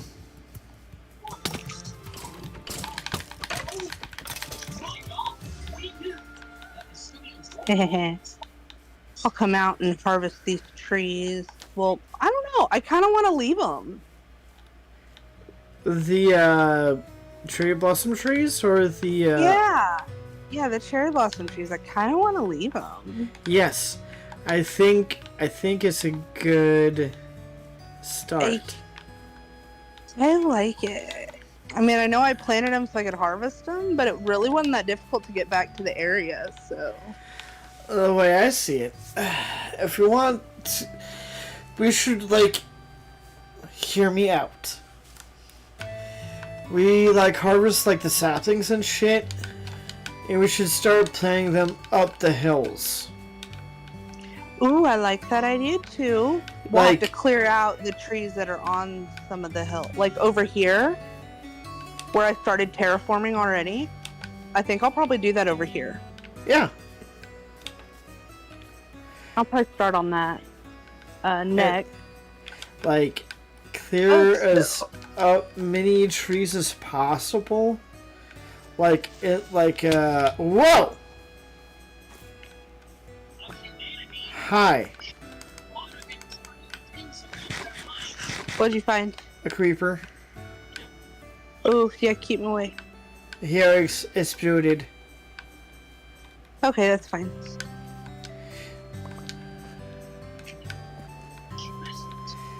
But, like, get, like, a good radius for the cherry blossom trees, and then whenever we decide to do, like, a harvest of them, we can always, like, replant. Okay. I like it. I like it.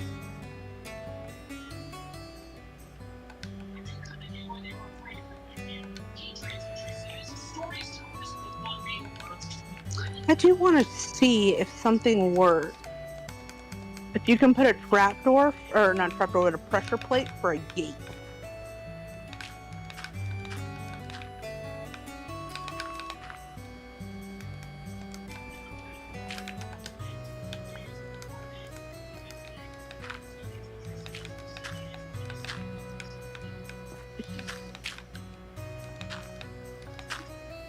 I know, Mama was slacking, baby. Next time I go to the store, I will get you more of your little mice. V loves that one little mouse. Oh, yeah?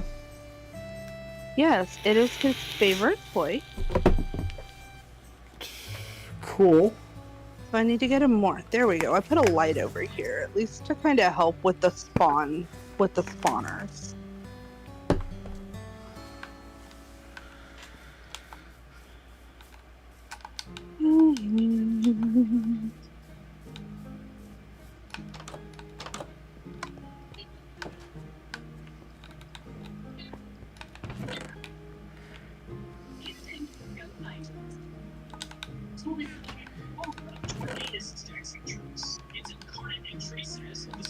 There.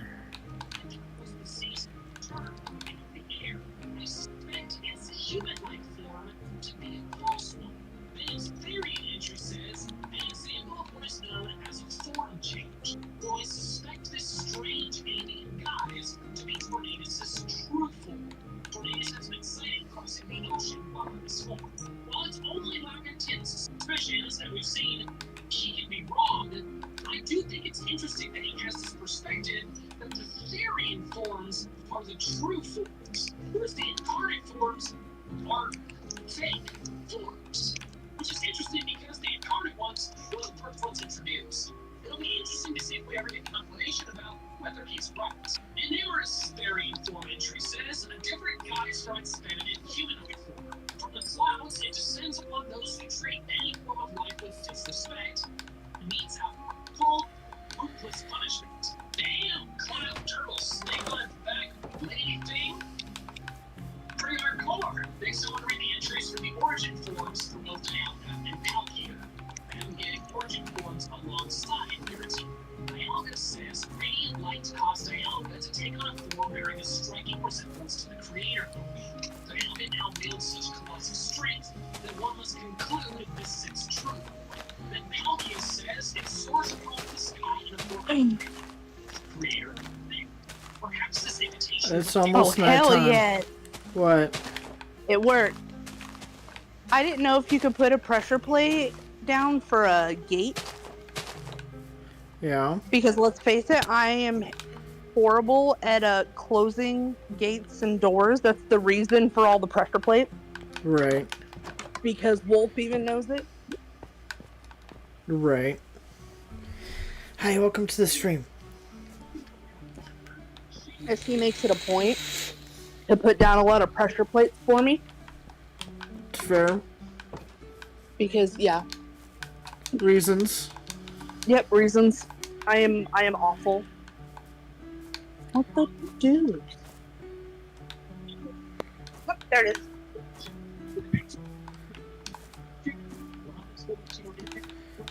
Alright.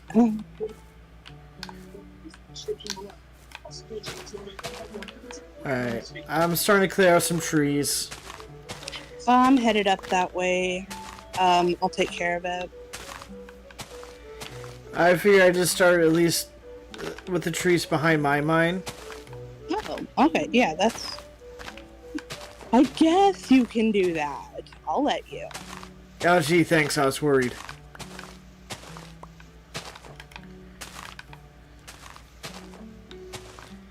Plus, I needed to do something a little bit different from, the shit in the mine. I get it. I said that's why I like terraforming.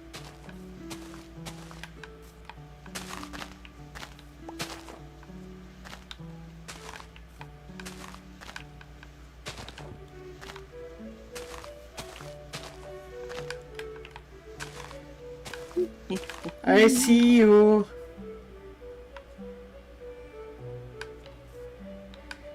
Looking for a good tree to start on? I have a system for how I... And this one, of course... Oh, hey. Yep, there we go. Michael here, and this video is gonna get playfully morally gray. People in the Pokemon world hate Pokemon. And in fact, it's a bit odd considering all the talk about friendships and partnerships they form, but it's not the most outlandish thing in the Pokemon world. And since I like to eat, there are some Let's see. Pokemon that I'm going to eat too. Here's every single one. First is Slowpoke, immediately demonstrating that this list is going to be not just Pokemon themselves, but also Pokemon parts and products. For Slowpoke, I'm going to eat its tail. I know there's that whole thing in Johto with Team Rocket, bad guys cutting off the Slowpoke tails. Oh, what day. But the reality is, the tails have been described as pleasant to chew on or flavorful. But then fast forward to the other one, where the text entries discuss that the tail often puts up and then used All the way up, yep. specifically a salty soup. That sounds nice. I'd have Slowpoke tail stew on a cold winter's day. Next is Farfetch'd. In the anime, Farfetch'd of the Dex entry states Farfetch'd makes a delicious meat, especially when cooked with leek. You got the meat and the veggies in one package. I should probably mention that that same Dex entry continues because of this Farfetch'd is never releasing. Which is sad, and I would of course never eat an endangered Pokemon, but if they hunted it that much, it's gotta be good. Next up is Fancy and Blissey. They're specific.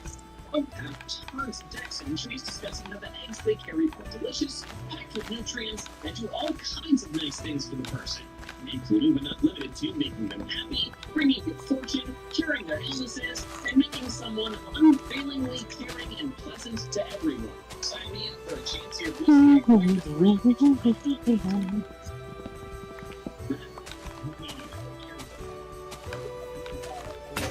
Struggles juice, which sounds weird, but that is what lots of Dex entries talk about making There juices. we go.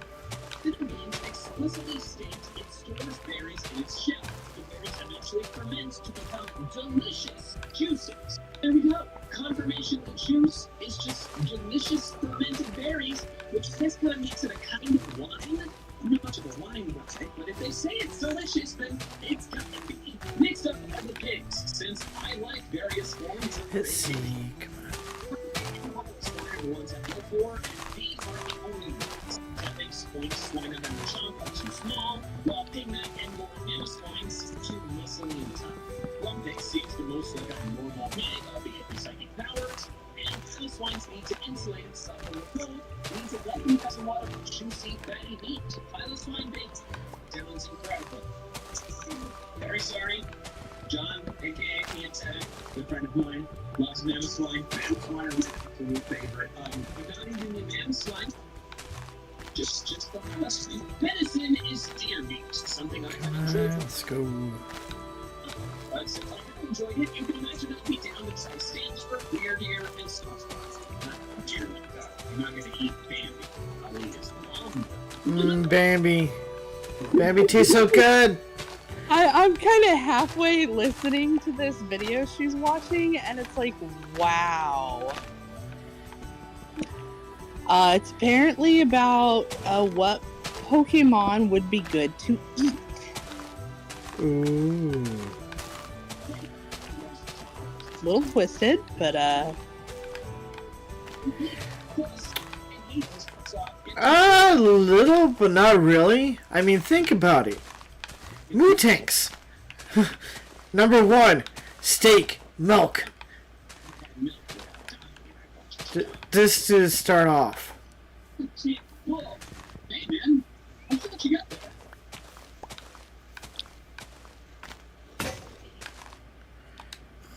Remember what grass is like? It's blue, right? Alright, click the link in the description below and to buyraycon.com/MJTV to get 16% off your Raycon purchase, plus $20 off the gaming earbuds and $10 off the gaming headphones. Wait, how did I notice secret? Whoa. What's in your mind? It compels you to say that. It's what I call a There's something near me. Oh, Besides the trader. I see. oh, I've never really liked land, so I'm gonna Almost like zombies or something. I hear them. it's probably the birds.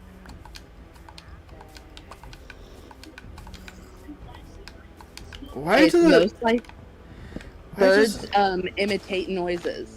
Okay, I'm like, what the fuck? Yeah, that's the birds, and they're assholes because yeah, they imitate monster noises. Ass, a little turd, I swear. Mm-hmm. Every busty has two incredible looking drumsticks that I'm certain would pair excellently with buffalo sauce and ranch dressing. Then, while I'm not technically sure it counts poultry, but I feel like it's close enough, the next would be pheasant. I've never had pheasant meat, but I know people eat it, so I'd be down to try it. Plus, then I'd get to decrease the population of the dumbest regional bird, so I'd be doing the Pokemon world a service. Like I said, playfully morally gray. I think that's enough meat for now. Let's do some fruits and veggies.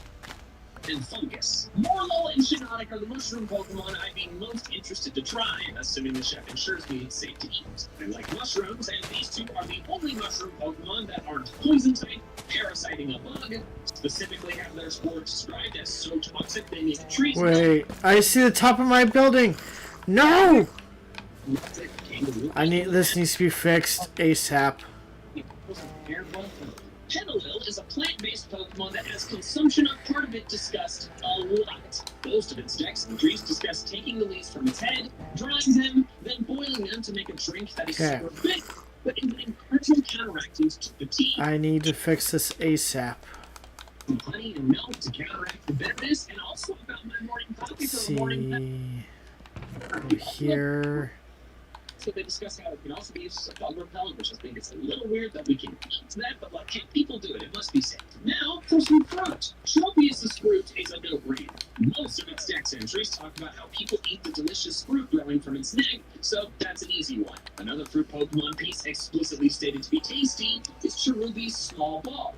So it's no wonder Starly and Mikey alike try to bag it off. Cherum has similar cherry-like balls on its head, but since nothing discusses that those are edible, I'm more hesitant. Applin is simply inhabiting an apple, so once cleaned, I would of course eat a regular apple.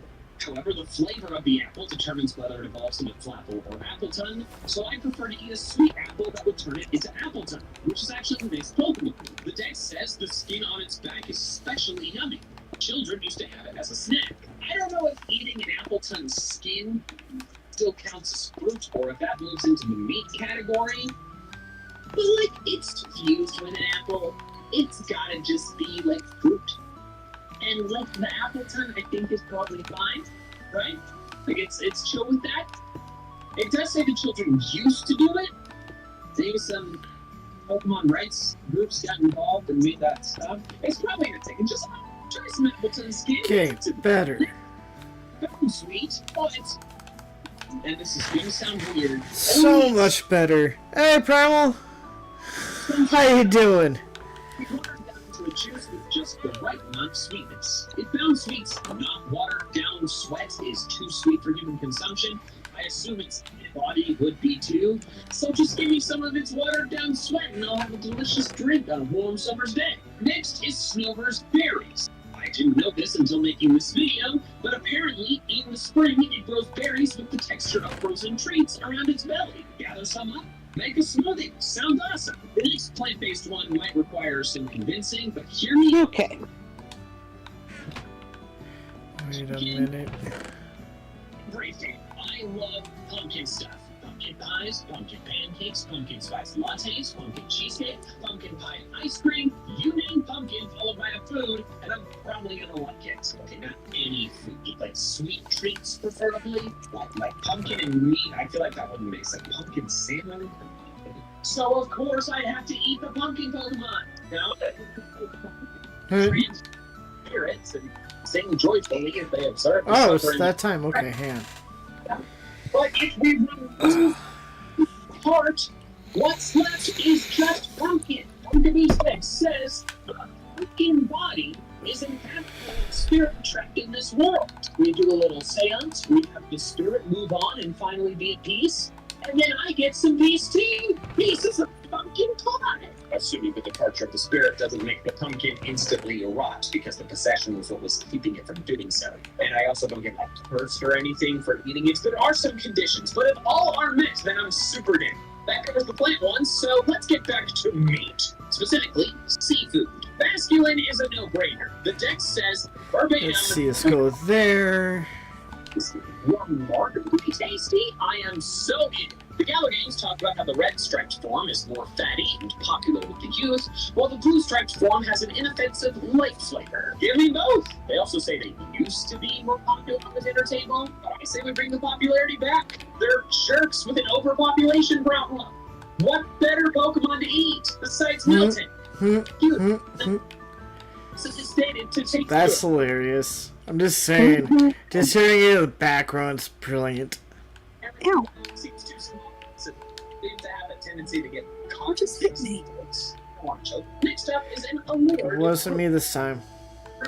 No, it was a fudging creeper. Snuck up on me. That was me earlier, not gonna lie. Fucking turd. Jeez. I'm over here just cutting a tree, and now I have to fill in a hole. Delicious. Butthole. This says Culbert's big claw is packed with meat and is used as a cooking ingredient when it falls off. Then Brawler's claws have only a little meat, but it's rich and delicious. And while not a abominable sex entry, Put that there. I mean, it's just more of the same thing. Just There. after That wondering there. included here, allow me to reference Claudon's Ultra Moon Dex entry. Unlike with Brawler or Cruncher, the meat in its claws is utterly nasty and stinky. Pretty strong reason not to eat Crawdons, or Corfish by extension. But even more reason to eat the others. Finally, Cloth's claws are said to be a valuable cooking ingredient, so they must be tasty. Next are the oyster or scallop Pokemon, Shelder, Cloyster, and Clamworm. Bet they make some pretty bomb clam chowder. Through the box that I sent for me? Whoa! Who would decide to blow? Fucking the fucking creeper! Some people really like it. Like, it's a little What the hell? mostly cloister beards. A creeper snuck up on me. Never been seen. Oh, yeah. It's good meat, which I feel like They're out in force today, apparently.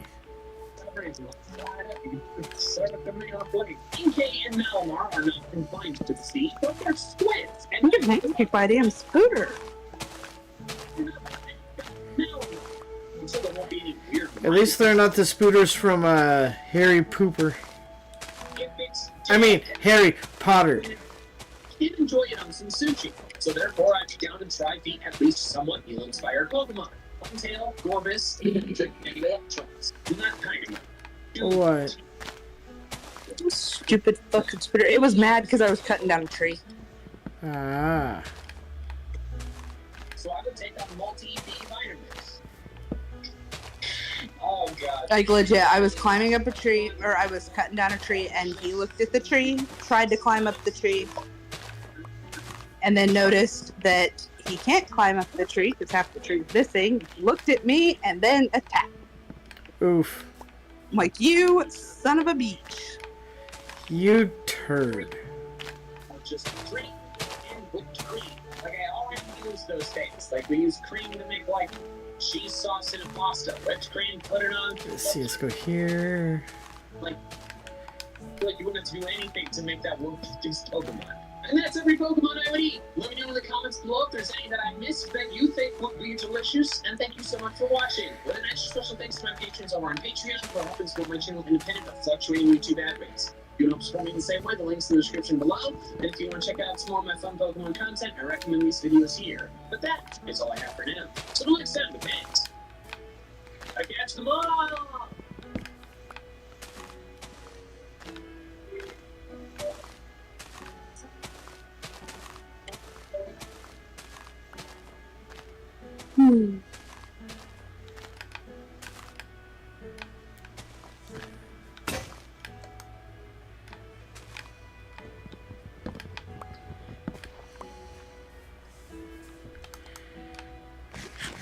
Let's go.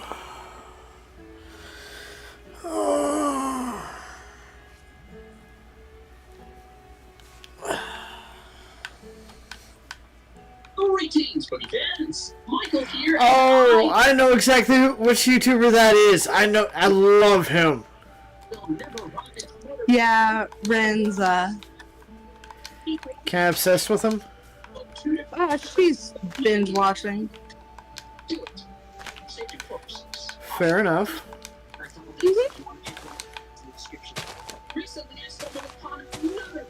I like his commentary. It is kind of funny. Yep. The OSHA violations that the Smash Bros. Stages have committed was a masterpiece. Ah!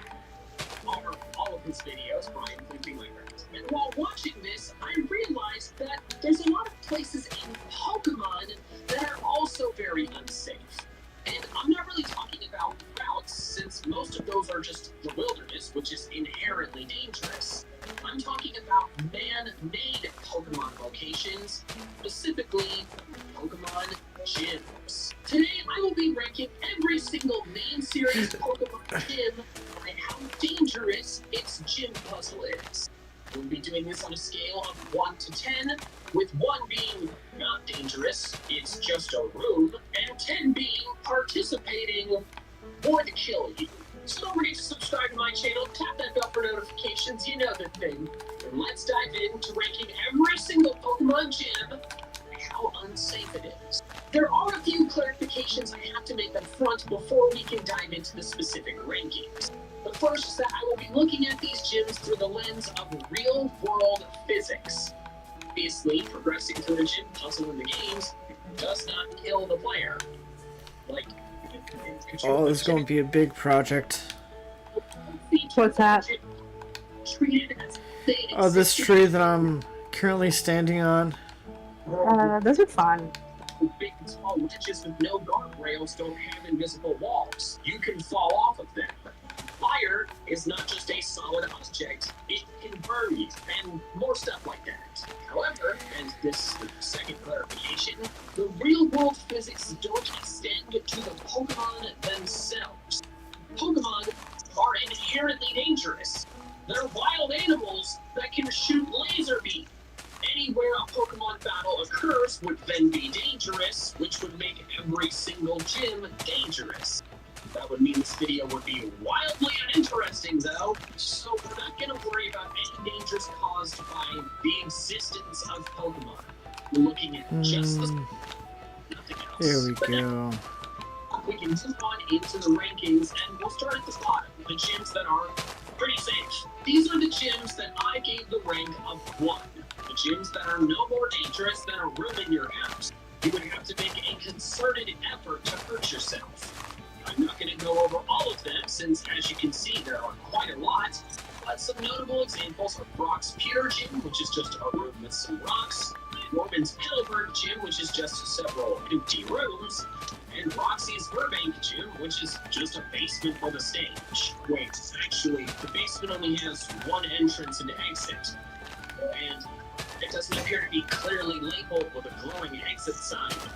So that's gotta be a fire code. Oh my gosh, I have to increase its score. That's wildly high. No, Brian David Gilbert already went through and did real world safety regulations and made it sound wildly unfun. So I'm not gonna worry about any OSHA regulations or fire codes or anything like that. I'm just looking at Hey, the Ben. future of the structures. Look up and behind you. Oh, Hi. nice. You got a 3-fer.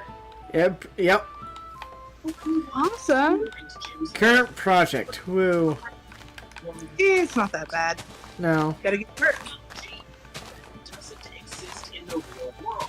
Specifically, warp panels and spinny arrow tiles. To me, these technologies seem like they could be dangerous, since a spinny arrow tile could send you careening into a wall, or if a warp And it's almost nighttime. Do you have your travel bed? Yep. Okay, good. You can sleep up in the tree. cannot be considered dangerous because the technologies are widespread in the Pokemon world. Warp panels are all over Silphco, the headquarters of a famous and reputable organization.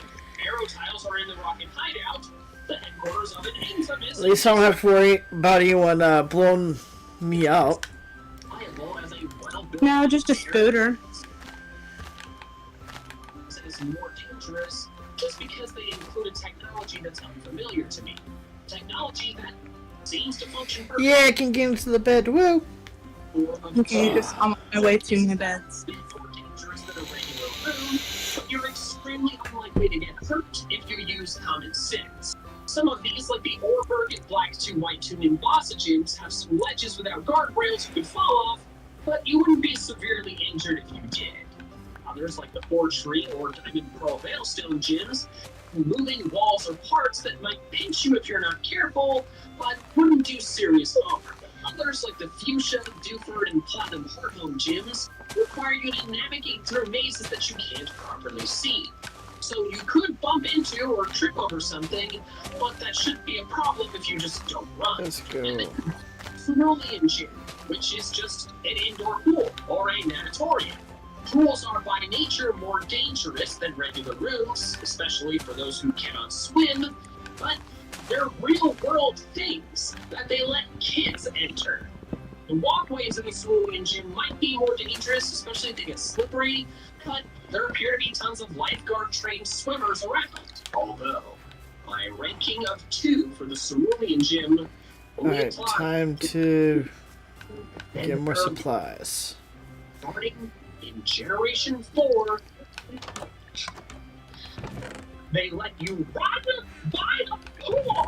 Everyone who has ever been to a pool knows that there's no freaking running. Okay, so Generations 4 and 7 Cerulean Gym, these lax safety procedures are gonna get someone hurt. You're bumped up to a rank of 3. Speaking of rank 3, here are all the gyms that I designated with that number. These are places with a moderate chance of some mild harm, like scrapes or bruises, and a small chance of something more serious.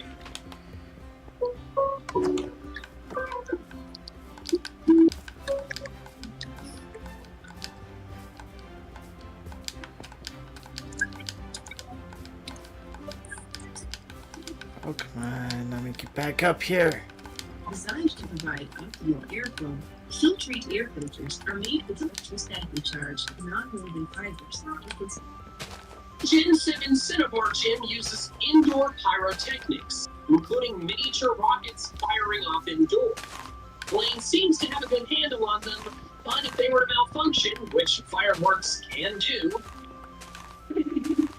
someone could get really hurt. The Someone can pull Michael Jackson. I mean, that was bad. Doing so seems to teleport you That was harmlessly back horrible. like warp panels. Do I want to know? During one of the Pepsi commercials, Michael Jackson got caught on fire. Oh. What gym features cliffs you could fall down and exposed machinery, and the Platinum Veilstone gym has punching bags wildly swinging around and knocking over tires. The Black 2 White 2 gyms for Driftvale and Humalau feature riding on objects that give you a lot of forward momentum, but bring you to a sudden stop, which would lead to some trips and falls. The Coumarine gym is a tall exposed tower, but there are guardrails and nets, so it's not super dangerous.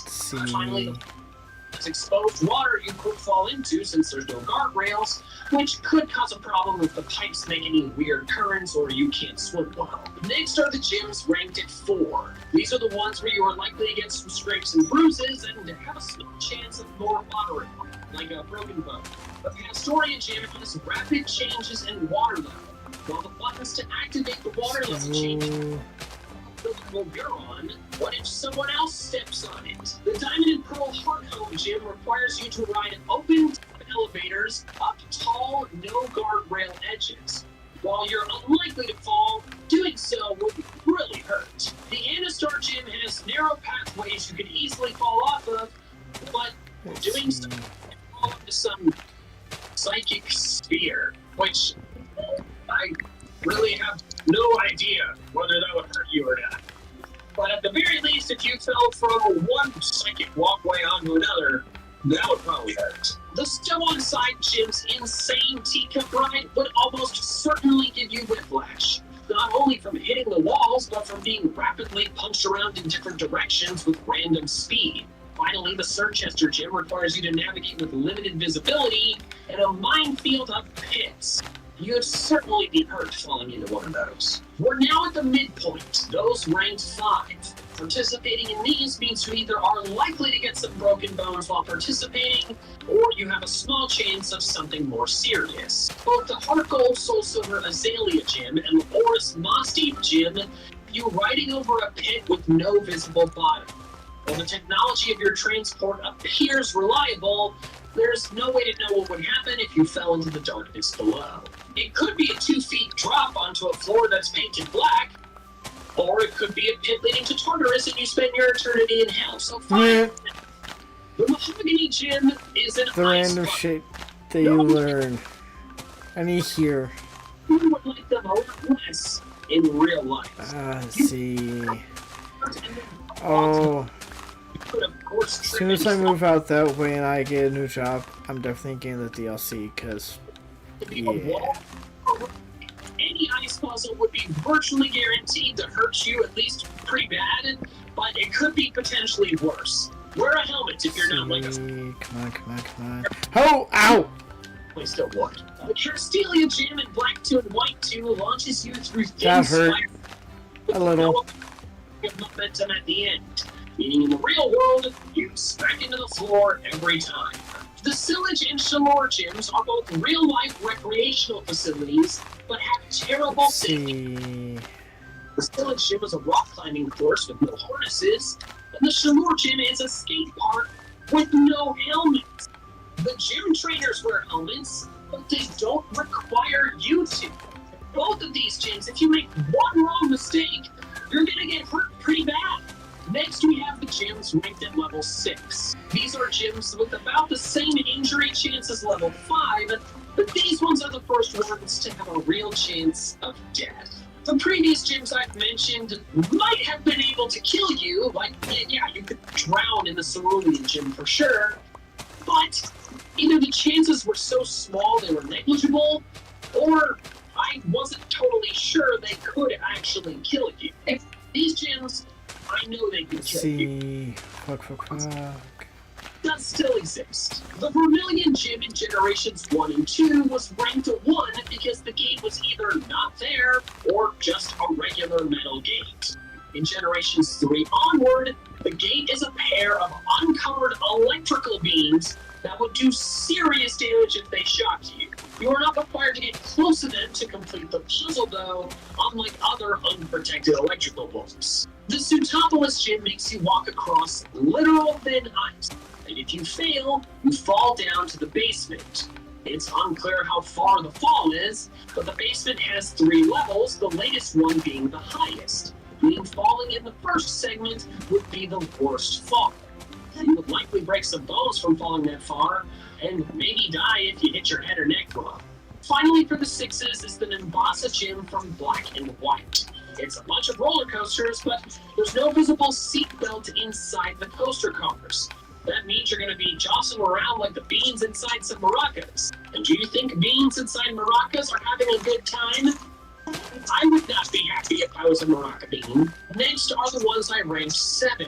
These have about the same 6s, but the injuries we receive are more severe, potentially life-threatening. The Snow Point Gym is an ice puzzle, which, as I've already stated, is dangerous by nature.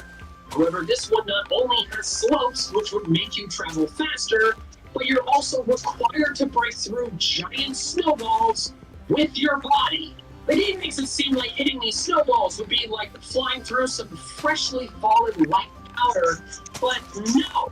Have you ever built a snowman? Do you know how densely packed the snow has to be in order for it to hold its shape like that? Imagine crashing into a solid mass of snow as tall as you speed because you slid down a slope. It'd be like hitting drywall. You're required to injure yourself to make it through this puzzle, which is messed up, Candace. And you're not even spelling your name right. What's wrong with you?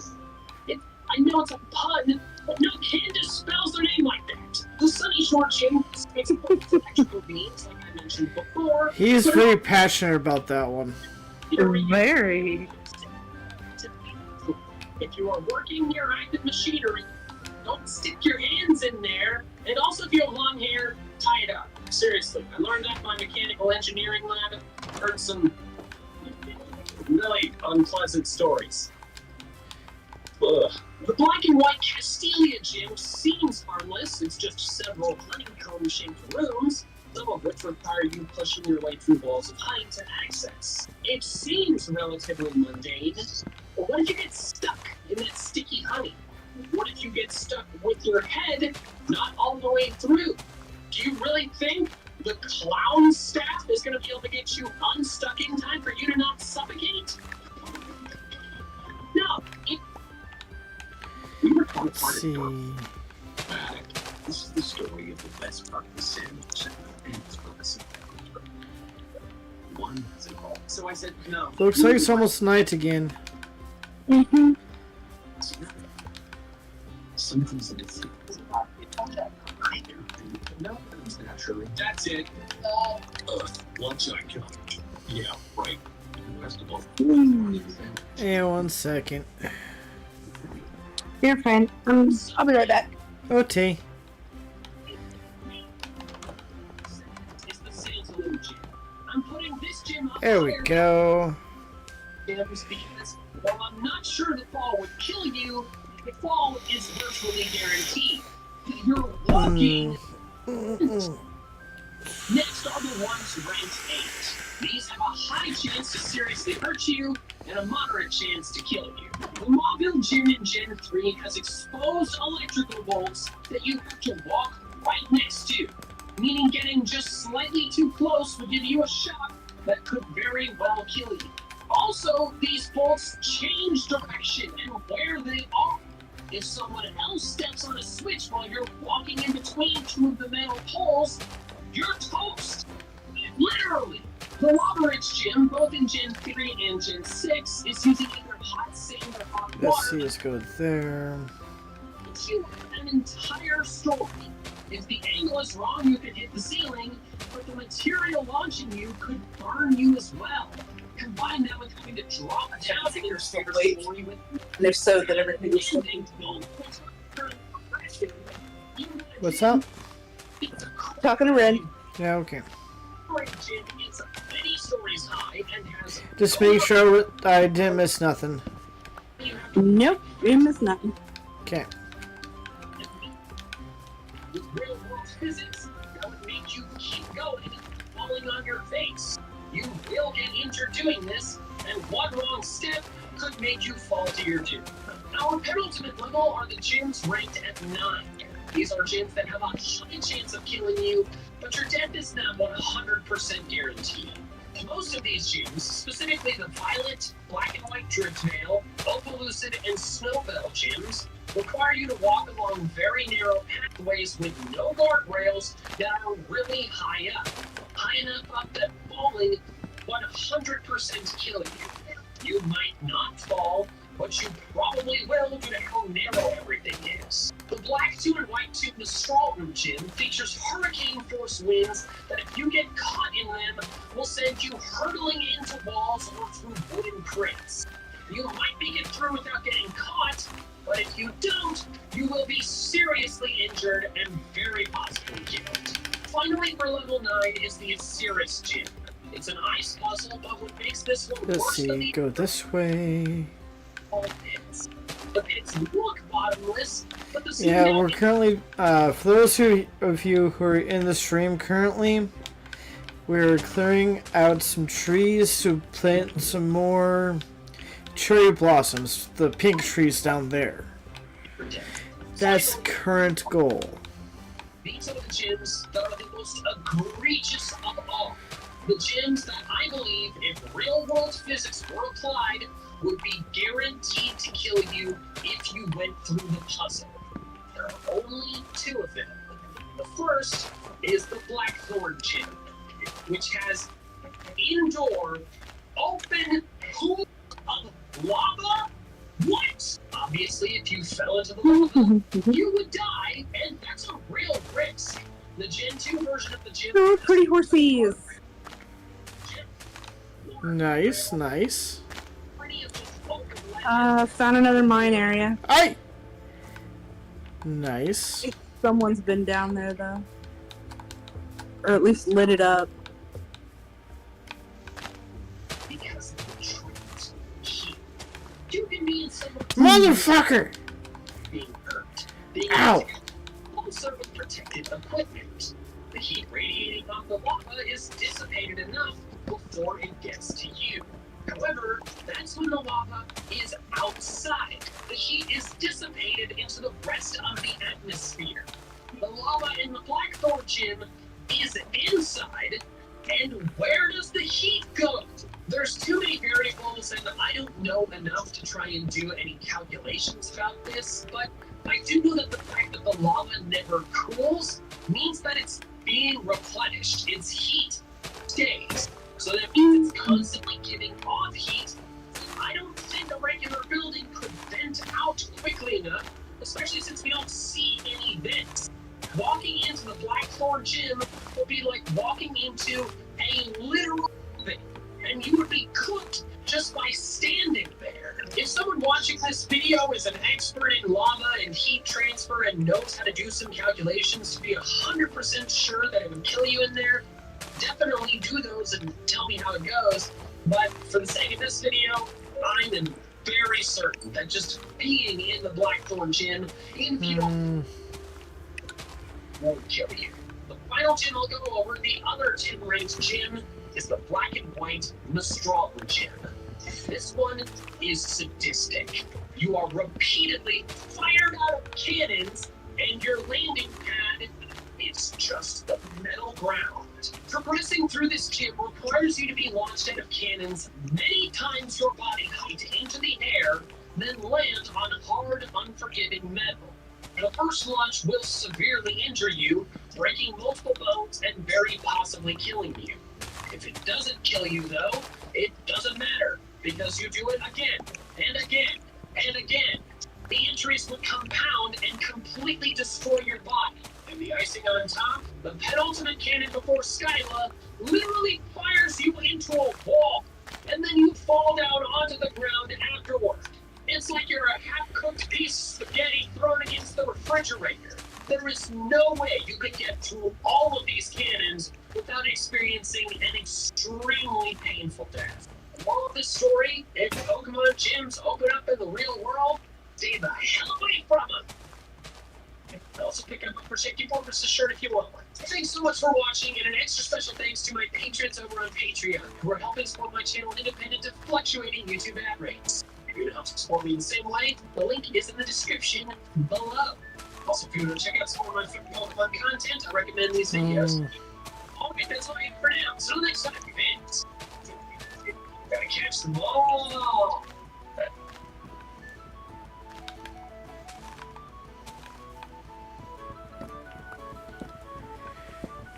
People who come to cricket, stay with cricket. When I'm up here, I'm always going live. I'm always streaming to promote myself. And cricket helps me do all of that when we're live on the service. Are we live? Please tell me you're getting this. Smart. You're on cricket. Good neighbor, stay calm is there. Yeah, it's more like a good neighbor, stay over there. I mean, not wrong. Type moves are the only type of attack in Pokemon that cannot deal super effective damage to anything. They do neutral damage to everything except Rock and Steel, which resist it, and Ghost, which is immune to it. What, normal attacks? Are the most limited attack types. What's he referring to? Normal attacks? I don't know, I'm not paying attention. Today, I'm marking the newest Pokemon. I was just curious. Yeah, it's like I'm not paying attention, so couldn't tell you. I gotcha. It depends on your definition of use. If it means use at all, then no, you can't. Using Surf outside of battle is required to beat the game, and Surf is obviously water type. However, if you define use as use in battle, then I think I might have a chance. But, being the operative word here, the rules, or should I say the rule of this challenge, is simple. I can only use normal type moves in every battle sequence fair game. The term moves applies to both attacks and status moves. So I can use Growl since it's normal type, but I can't use Withdraw because it's water type. The Pokemon I use can be whatever type I want and can know any move they want. I just can't select any non-normal type moves in battle. If I do, whether by accident or because I just ran out of all of my normal type moves, then I have to reset my game to the last save point. So that covers all the intro stuff, so don't forget to subscribe to my channel. What an interesting Nuzlocke rule. Important. And let's dive into can beat Pokemon Fire Red while only using normal type moves. To start off the game, I named myself Michael and my rival an abbreviation of Pokemon 7 after my most vile enemy. I'm kidding, we're very good friends. We make lots of videos together on my second channel, so you should subscribe to him. And also my second channel. Step 1 was choosing my starter, and I went with Squirtle, because its status move was Tail Whip, something appealing since that meant I could make its tackles do more. Named it Turtle because Squirtle is a turtle that squirts water. This will not be squirting any water, so therefore it is Squirtle is rather moist. After a Tail Whip, my regular turtle dealt with its Bulbasaur after just a few turns of tackling. While later, after running those errands for him, I encountered its son, a Rattata I named Food. I knew that normal-type Pokemon, a type of Pokemon I have overlooked a lot in the past, were going to be instrumental for the success of this playthrough. While they learn normal-type moves, like lots of other types of Pokemon, the normal-type Pokemon get a 50% boost to the power of their normal-type moves, thanks to Stab, the same type attack boost. Rattata is a particularly appealing early-game normal-type. Oh, God. Oh, fuck. Fantastically low level of just 13. I think that's the first time in my life I've ever referred to Rattata as appealing. After grinding Vermin up, I made my way through Meridian Forest without too many problems. Unfortunately, though, I had an exceedingly difficult trial in front of me, Brock. Brock is a Rock-type gym leader, and Rock-type Pokemon are a nightmare to fight if you can only use normal-type moves.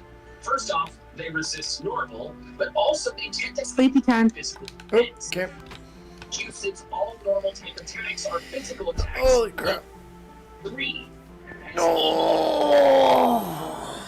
Rock types also know Defense Curl or Harden, which makes them even tougher to KO with physical.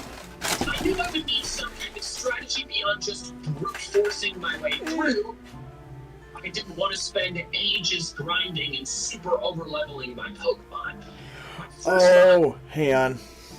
is Pokemon. That way, they would take damage over time, even if I myself wasn't doing much damage. Unfortunately, Poison Sting and Poison Powder are I'll be right back. Poison Point is not.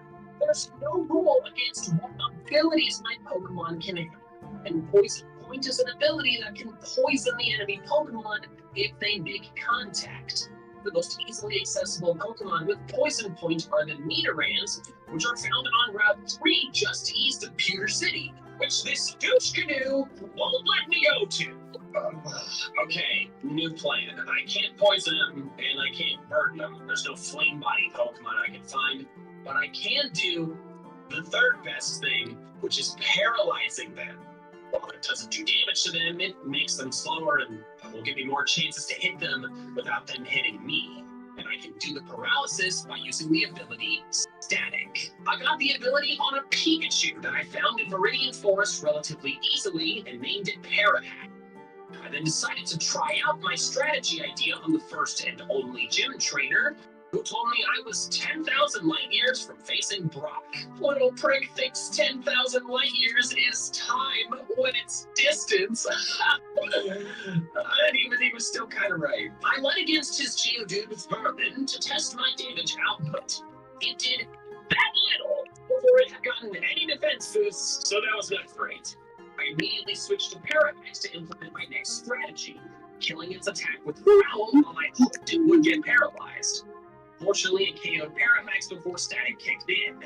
After a very long battle, it looked like Vermin was going to win, but then Geodude got a crit.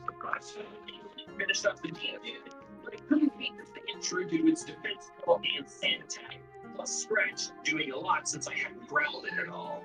I gave up part of the way through as to not lose my limited potions. This battle taught me that Parahax had to be a higher level. I tried it without leveling it up at all, and that wasn't going to work. It needed to be able to take more hits, so there were more opportunities for Static to activate, but also so it could stay in long enough to get more growls off. That Sandshrew caused problems because its scratches did so much damage, and Onyx's Rock Tombs would be even worse. Unfortunately, Parahax did not know a normal type attack, which meant that I had to switch trade it to grind it up. I like that. Oh. Very lucky. I'll be back. I decided to try to meet the gym trainer again because. So, what do you think about that hairpin thing? That's cute. I think he's waiting for another part of the present to come in. Low-key kind of jelly. That hairpin is adorbs. Right? I was not expecting that shit at all. Yeah. I did not. They spoil me. I had proved that my growl and paralysis strategy could work, so I just now had to level up my team even more to fight the higher level Brock. So after even more grinding, I took him on.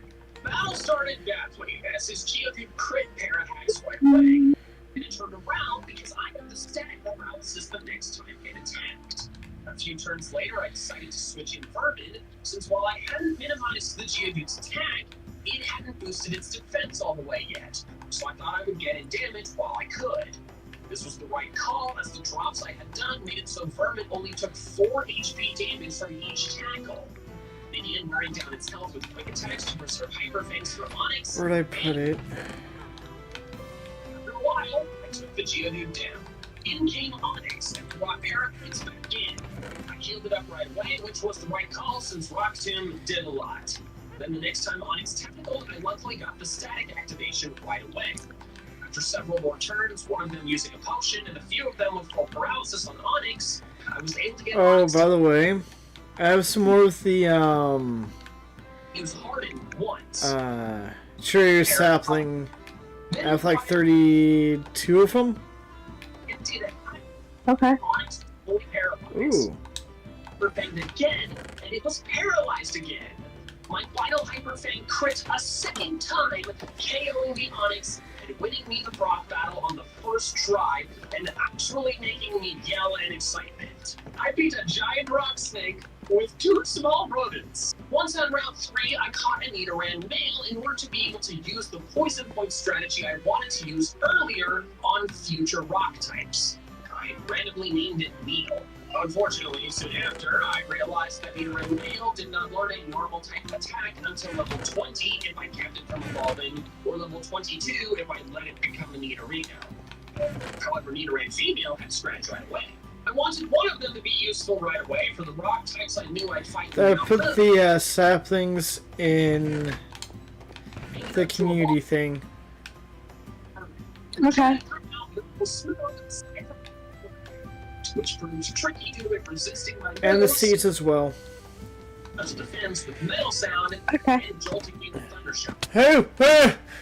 Perhaps is worse on electric types. What happened? I missed the bed. Oh. My Mega Kick and Mega Punch. But for the time being, I decided to keep those options open for later, since they're just one-time tutors. In Cerulean, Pokemon 7 attacked once again. Herman had to Let's take some go hits from this way. Empress dealt with Gratitum, but also took some hits. One of them is starting to There's a few that are starting to oxidize! I'm taking it. Ah, how exciting! This thing, it was Sleep Powder. As soon as I saw that move happen, I instantly regretted my starter decision. I wasn't even using Turtle anymore, and now for the rest of the game, I had to contend with my rival's best Pokemon being able to put all my Pokemon to sleep with relative ease. But Intervesis? Okay, I have a few questions. Oh, cool. That comes in effect. Okay. Time to work on the mine! Okay. Bulbasaur battle started very badly. Despite healing, Barman was asleep and down to red HP in a matter of a few turns without even being able to get a hit off. I brought in Empress, who resisted the Vine Whips. It wasn't long though before she was asleep too.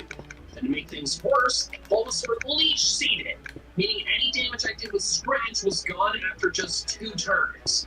I realized my only way to win was to drop its defenses, so during a brief waking moment, I tail whipped.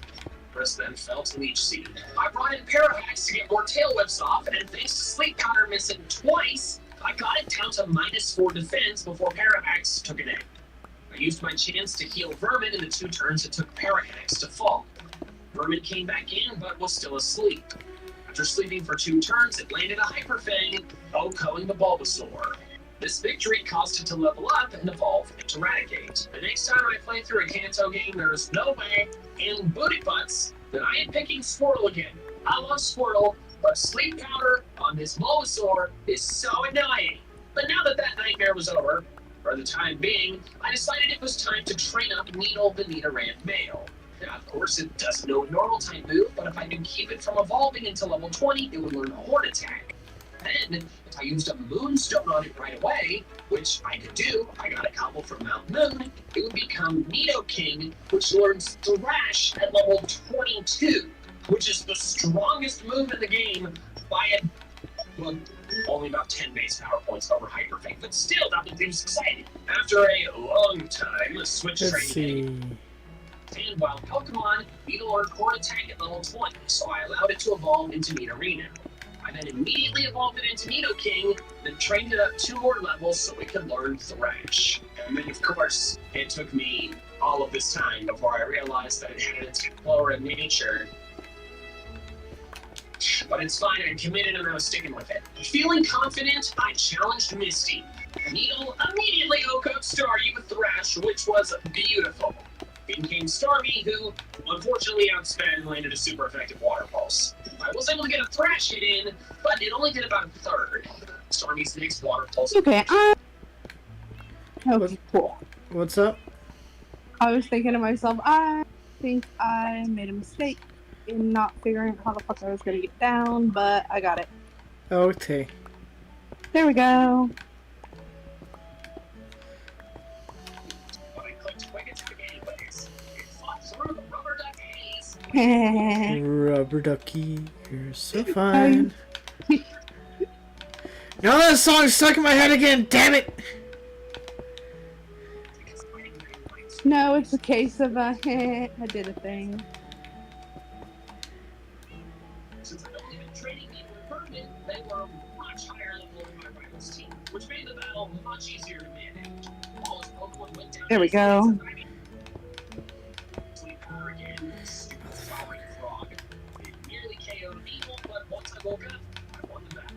After a traumatic experience in the captain's room, it was time to challenge Lieutenant Surge. Another battle, Needle and Vermin were very over level 4. Rolled for Pikachu without taking a hit. Raichu proved more annoying due to double team and ridiculous thrash confusion hacks. Needle hit itself in confusion 4 consecutive times. Let's go.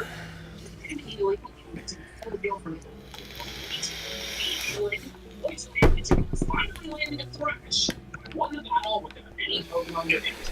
Next was Rock Tunnel, which proved bothersome at times due to all the rock-type Pokemon I had to fight, even avoiding all the hikers that I could.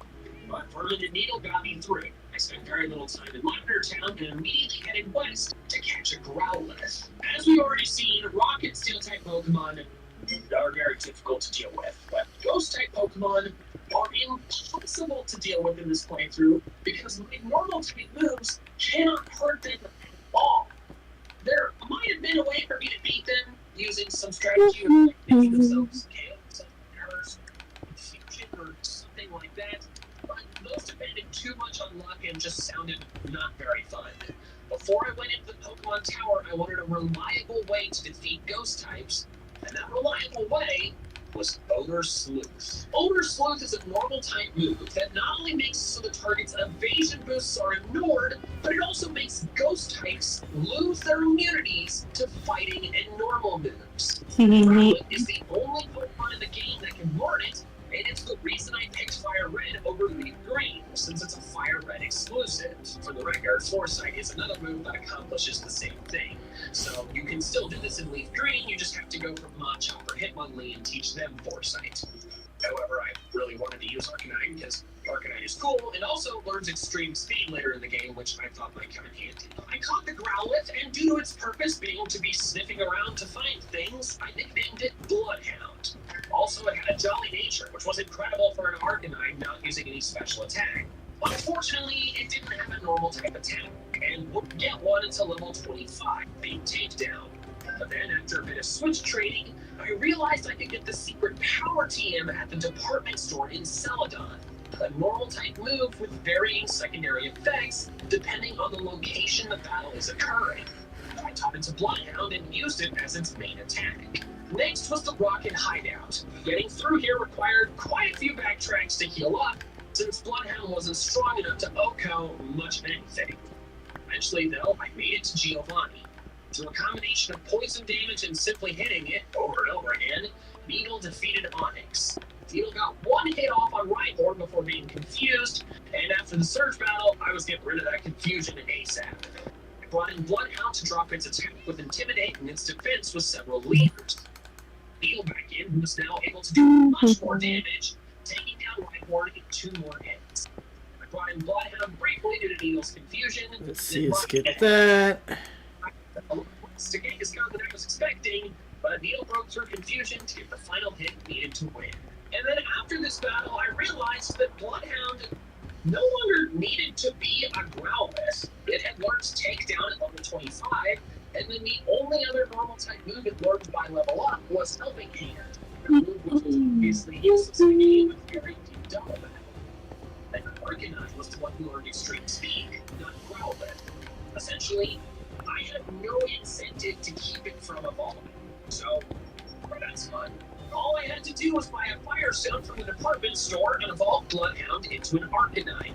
With the Silk Scope in hand, I headed into the Pokemon Tower. The rival battle proved annoying once again. Due to Sleep Powder, I super regret picking Squirtle, but Bloodhound was able to deal with it. Thanks to Bloodhound's Odor Sleuthing and Secret Power, I took down every ghost that got in my way in the tower. For clearing it out, Mr. Fuji gifted me the Poke Flute, and you know what that means.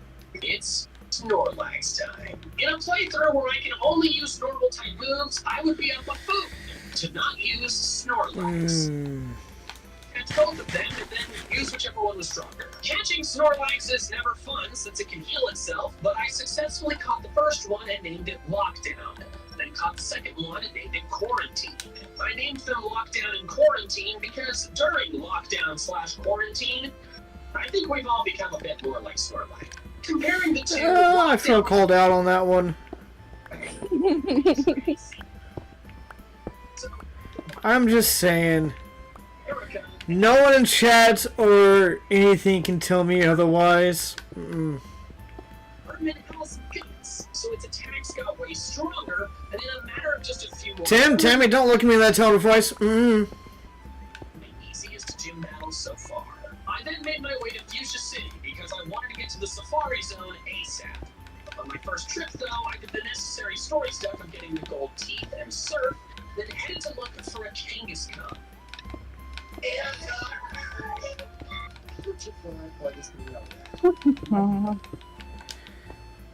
Kangaskhan because it can have the ability Scrappy, an ability that lets it hit ghost-type Pokemon with normal and fighting-type moves just all the time.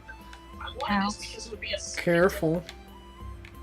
way for me to attack ghost-type Pokemon than having to use Over Sleuth on Arcanine. But then, after about 5 minutes of looking for a Kangaskhan, I thought to myself, is Scrappy an ability that's in Gen 3? No, it is not. Well, glad I realized that before I spent too much time on it. Instead of Kangaskhan, I considered Tauros because I love Tauros, but it was pretty rare and also would be difficult to catch.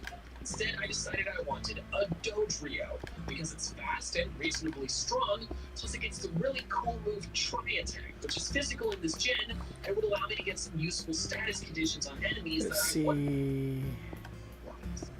Also, it could be my flyer, no matter how illogical that is. On my second trip into the Safari Zone, I caught a Doduo and named it Bird Brains because I'm very funny.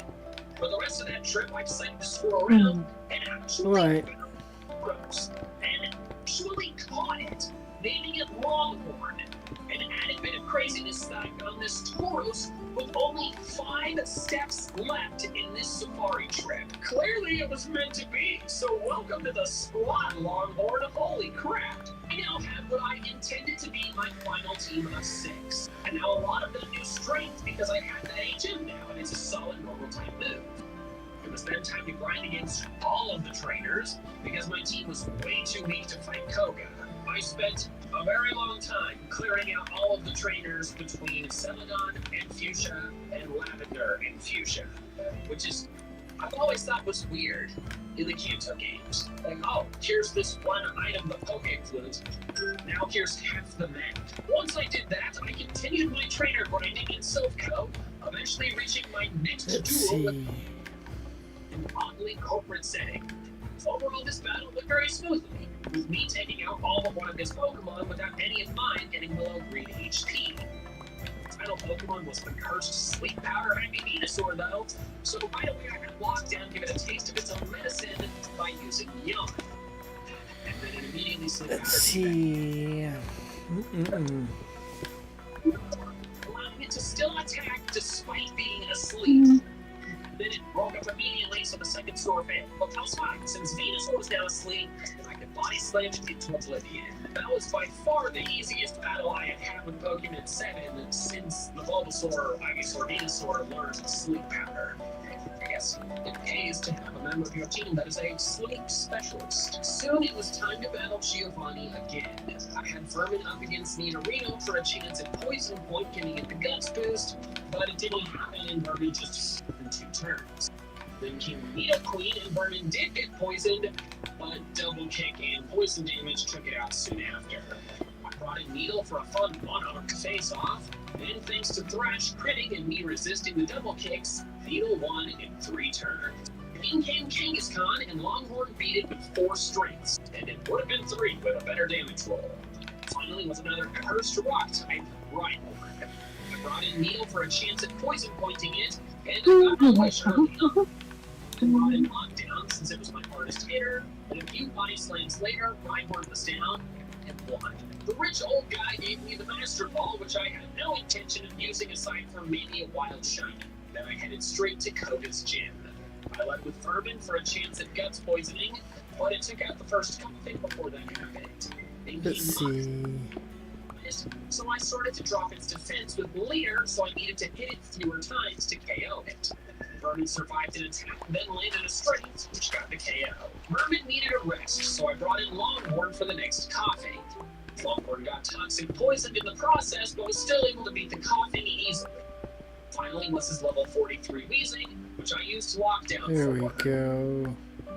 Body slamming away while Koga healed with a full heal and hyper potion. I just kept body slamming, and it was enough to overwhelm him and get the win. I headed straight to Sabrina's gym without delay. You know, aside from healing and beating all of her gym trainers. Sabrina is typically the toughest gym leader, but her team doesn't handle strong physical attackers well. Longhorn obliterated her first 2 Pokemon. Then her Metamon stuck around a while due to her healing efforts, but Lockdown beat it. Alakazam, which Lockdown outsped with Quick Claw, but couldn't quite OHKO it, allowing it to use Calm Mind, which was terrifying. Thankfully, Lockdown's beefiness let it tank the next boosted Psychic, then finish off the battle the next turn. 6 matches down. On the way to Cinnabar, Vermin reached level 40. Let's see. Superfang. Superfang was a big deal, and it was one of the 2 main reasons I had kept Vermin on my team all this time, despite it being weaker than my other normal types. The first reason is that I had grown attached to a Think Beat Brock's Onyx like it's awesome. Superfang is a move that halves the target's current HP, and Raticate is the only Pokemon to get it in this generation. There we go. Because it allows me to do big damage onto Rock-type Pokemon without having to worry about the high distances. Next was my pumped through the Pokemon Mansion. And side note here, I wish my first time exploring through the Pokemon Mansion had been before I knew what Mewtwo was. The diaries lying around in the decrepit lab are really cool examples of environmental storytelling. But it's not as impactful if you already know the story, which I did when I went through the Pokemon Mansion, because I'd seen the first movie. I knew what Mewtwo was. After clearing out the trainers on the water routes and getting to see Blaine's classic line, it was time to take him down. I led with Bloodhound to resist incoming Fire Move. It was once again up against its pre-evolution, but despite Blaine's Growlithe being higher level, my dog was the one to win out. Next was Ponyta, who I brought in Lockdown for due to its thick fat. Bounce unfortunately paralyzed, the Lockdown hit through into OHKO Ponyta. Let's see. Dash. Finally, it was the level 47 Arcanine, and paralysis finally started to cause problems, keeping me from moving 2 turns in a row. I answered with my own paralysis from Body Slam, which he promptly full healed away, then healed back up once I wore it down. Lockdown kept at it until Arcanine took it down. I brought in Longhorn, who got in a hit, amazingly Come on. ended it, winning me the battle. After leaving the gym, Bill suddenly arrived, wanting to take me to the Sebi Islands. It has been so long since I played Fire Red or Leaf Green. I think genuinely over 10 years that I totally forgot that you went to the Sebi Islands before battling the Pokemon League. I remembered the whole plot line of it once it started, but I was genuinely surprised when Bill showed up, like, hey, let's go. I did a, confused double take. Long story short, I witnessed the Council of Kansai Majors, got repeatedly punched in the face, bathed with old men, then the father of a girl with a situationally appropriate name, made an unwise decision to fight an entire biker gang, but won anyways, and rescued the lost elf. Back on the mainland, it was time for the Meridian Gym, the most grueling set of gym trainers I've battled in a long time. That place is chock full of ace trainers with teams of 5 Pokemon and potions. So that's annoying on its own, but normally it wouldn't be too bad, except most of the Pokemon in that gym are rock or fighting types, which are 2 types of Pokemon that my mostly normal team does not appreciate. After a lot of long battles and many trips back outside to heal, I finally cleared them all and was ready to fight Giovanni, which I was expecting to be the toughest gym battle since the first one. He led with Rhyhorn, and I immediately began implementing my strategy for how to defeat it. massively drop its attack by swapping between my 2 Intimidate Pokemon. Yep. Hits. Then bring in Vermin to No! Super Works great since That's all dumbass. first chunk of time. It still took a while to take it down once Vermin came in due to him healing, then me having to heal. But eventually, Vermin got the KO. In came Nidoqueen, and I was in Bird Brains. Both because it was immune to ground, and because Tri-Attack did not make contact, thus making Poison Point useless. Tri-Attack throws it, allowing me to hit it again. It barely didn't KO though, so for the final hit, There's that. Da-da-da. the KO, but Poison Point, Poison Bird Brains. In came the second, much higher level than me and Rhyhorn, and I began my Intimidate swapping strategy until it was at -6 attack. Once Vermin came in, I Super Fanged twice, then Tail Whipped it twice, because I knew Strength couldn't KO it at quarter health. Unfortunately, it landed a crit Earthquake, which KO'd Vermin. However, the defense and health drops it was able to pull off allowed Longhorn to come in and easily finish it off. There we go. Brains then defeated Nidoking and Dugtrio relatively Let's see. easily. Oh, Next was the final attack of Pokemon 7 before the league. Pidgeot proved annoying due to Feather Dance dropping my attack, but I was able to get things done. And then he brought in his Rhyhorn, and this Rhyhorn just... What the hell, John? I began my Intimidate switching, but on the first turn it lands a Horn Drill, and out goes Longhorn. I brought in Vermin to start dropping its defense, since my Intimidate switching strategy was really screwed up. It proceeds to then land a crit takedown, which did 75% of Raticane's health.